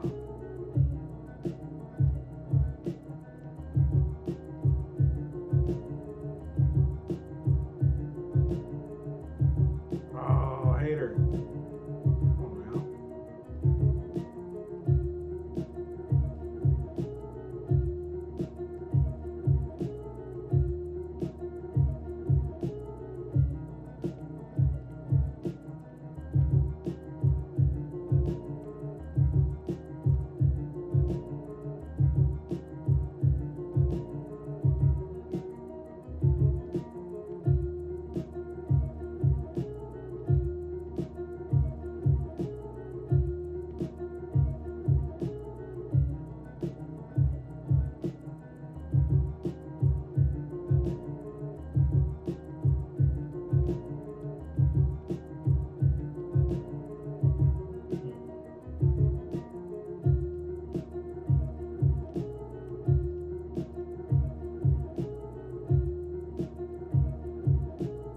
There we go.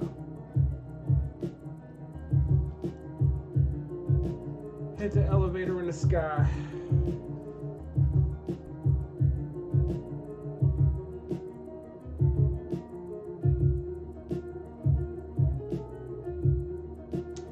did not like that beat. It was a John Blaze beat.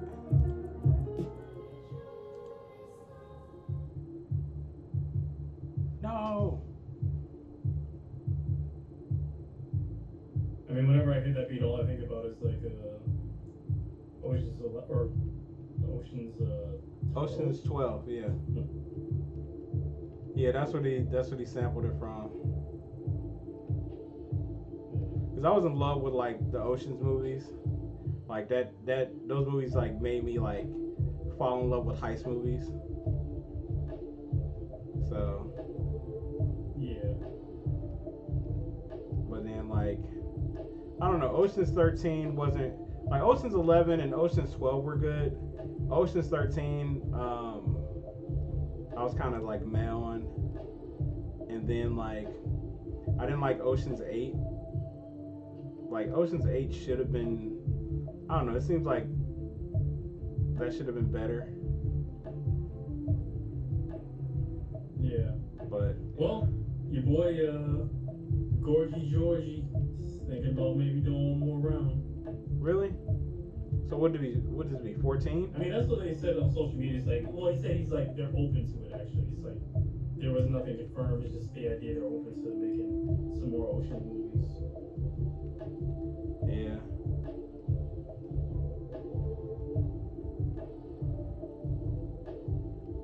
I don't know.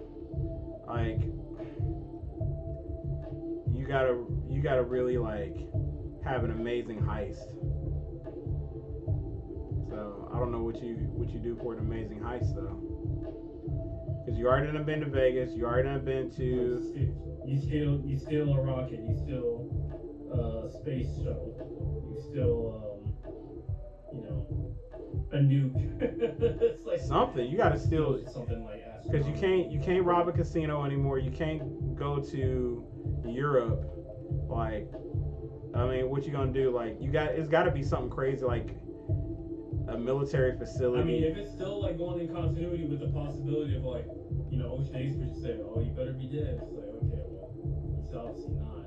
So then it's like, okay, well, he's perceived dead, so he starts to do a bunch of other things, and it's almost like, wait, didn't Danny Ocean die? Then why the heck is all this stuff happening? Right. And then we go from there. It's like, yeah, not a retirement. It's a thing. Right. Yeah, you gotta figure it out some sort of way.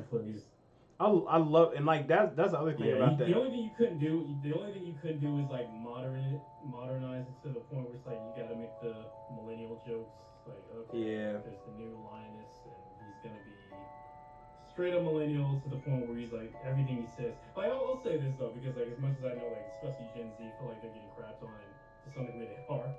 There was one show that actually came on Netflix not too long ago called The Recruit. I really like that joint, especially because it was from the standpoint that, yeah, this is a young kid who like starts working for the CIA, but basically, he gets roped into work that like he shouldn't be doing. Like he basically is like, okay, like just doing like a routine, like blah blah, and he's like a rookie, so he's obviously getting trashed on. He's like, it's the whole fresh meat, like hazing that he gets from like his coworkers, and that's kind of something like. If I was in that environment, like, this is a professional job, but he just like takes on the chin. But then it becomes like where he's like becomes like an android to like some like Russian spy or whatever. So it gets really crazy. Like, there's also comedy in it, but like not just in a way that's really fun. Yeah. It comes from the standpoint of like, listen, all you old folks who like used to like be young, you're not young anymore. And the young people coming in, yeah, they seem like babies, but these are like the young 20-somethings that are working in like DC and Congress and for like government jobs and the CIA. So it's like it's really crazy because like we talk a lot of like Gen Z stuff. It's like, oh wow, it's crazy. Yeah. It's fun. I'll say like the second season. I don't know. I don't know. I had to check it out. I do like I always have a soft spot for like spy stuff like that. You know what I'm saying? Like it's the spy like. Government G-man, whatever the hell type stuff. I always have a soft spot for that stuff, man. So, yeah, I'm gonna have to check it out. Yeah. Yeah, it's fun, and honestly, like around the time, because I forget like I think it's the main actor, the guy's name is Noah Centineo, and apparently he's like in some like teen drama show, whatever before. But anyway, like he's a good-looking dude, but like. I was like, this guy has this like look that he could be a young Bruce Wayne. Mm-hmm. Like he has like he kind of has like put together. I think he's Italian. I'm not sure, but it's like a well put together like kind of like physique. So like where he looked like he could actually become a Bruce Wayne. So like as long as people were talking about, I was like, okay, who's gonna be new Bruce Wayne in like this new DC universe? But I was like, oh, it should be this dude. Right. But that was just me, especially because he's so young too. It's like, look, if you're going like younger with like Superman with Mr. Sweaty Corn. For me, I want to see a younger. I want to see like a somewhat same age Batman and Superman. That's what they're gonna try to do, like allegedly. Like, even if they're not the actual same age, but just like look like they could be each other's contemporaries. Yeah, like the way they're gonna do it, or the way it's been explained several times, is that. You're gonna have Superman who's going to be, 3 or 4 he's gonna be 3 or 4 years into being Superman, and like you're gonna have Batman who is like 5 or 6 years into being Batman, or something along those lines. Yeah.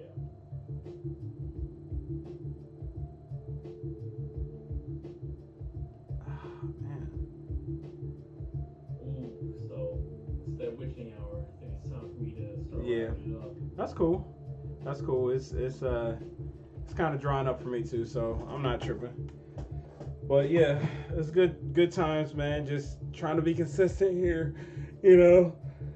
Thank you for everybody. Thank you everybody for stopping by the stream. Whether you were on IG, Facebook. If you're on Facebook, I can't see your comments because multi-stream chat is being goofy on me. So I don't know. Like, this is why I would suggest you come on the Twitch and holler at me there, or go on Instagram and holler at me there. Because like I can't see like what you post on Facebook. So but yeah, that's definitely what's up. We'll be back next Friday or next Thursday, and next Friday, like, I just do a generic game stream on Friday. So come through, chat with me. It's just casual play. Today is just sketching and scrapping. You know what I'm saying? We put an emphasis on what Charles is doing and all that stuff like that. So looking for any subscribers that can come through, or any people that subscribe or just follow. Appreciate you. And that is what's up. So until next time, y'all. Peace.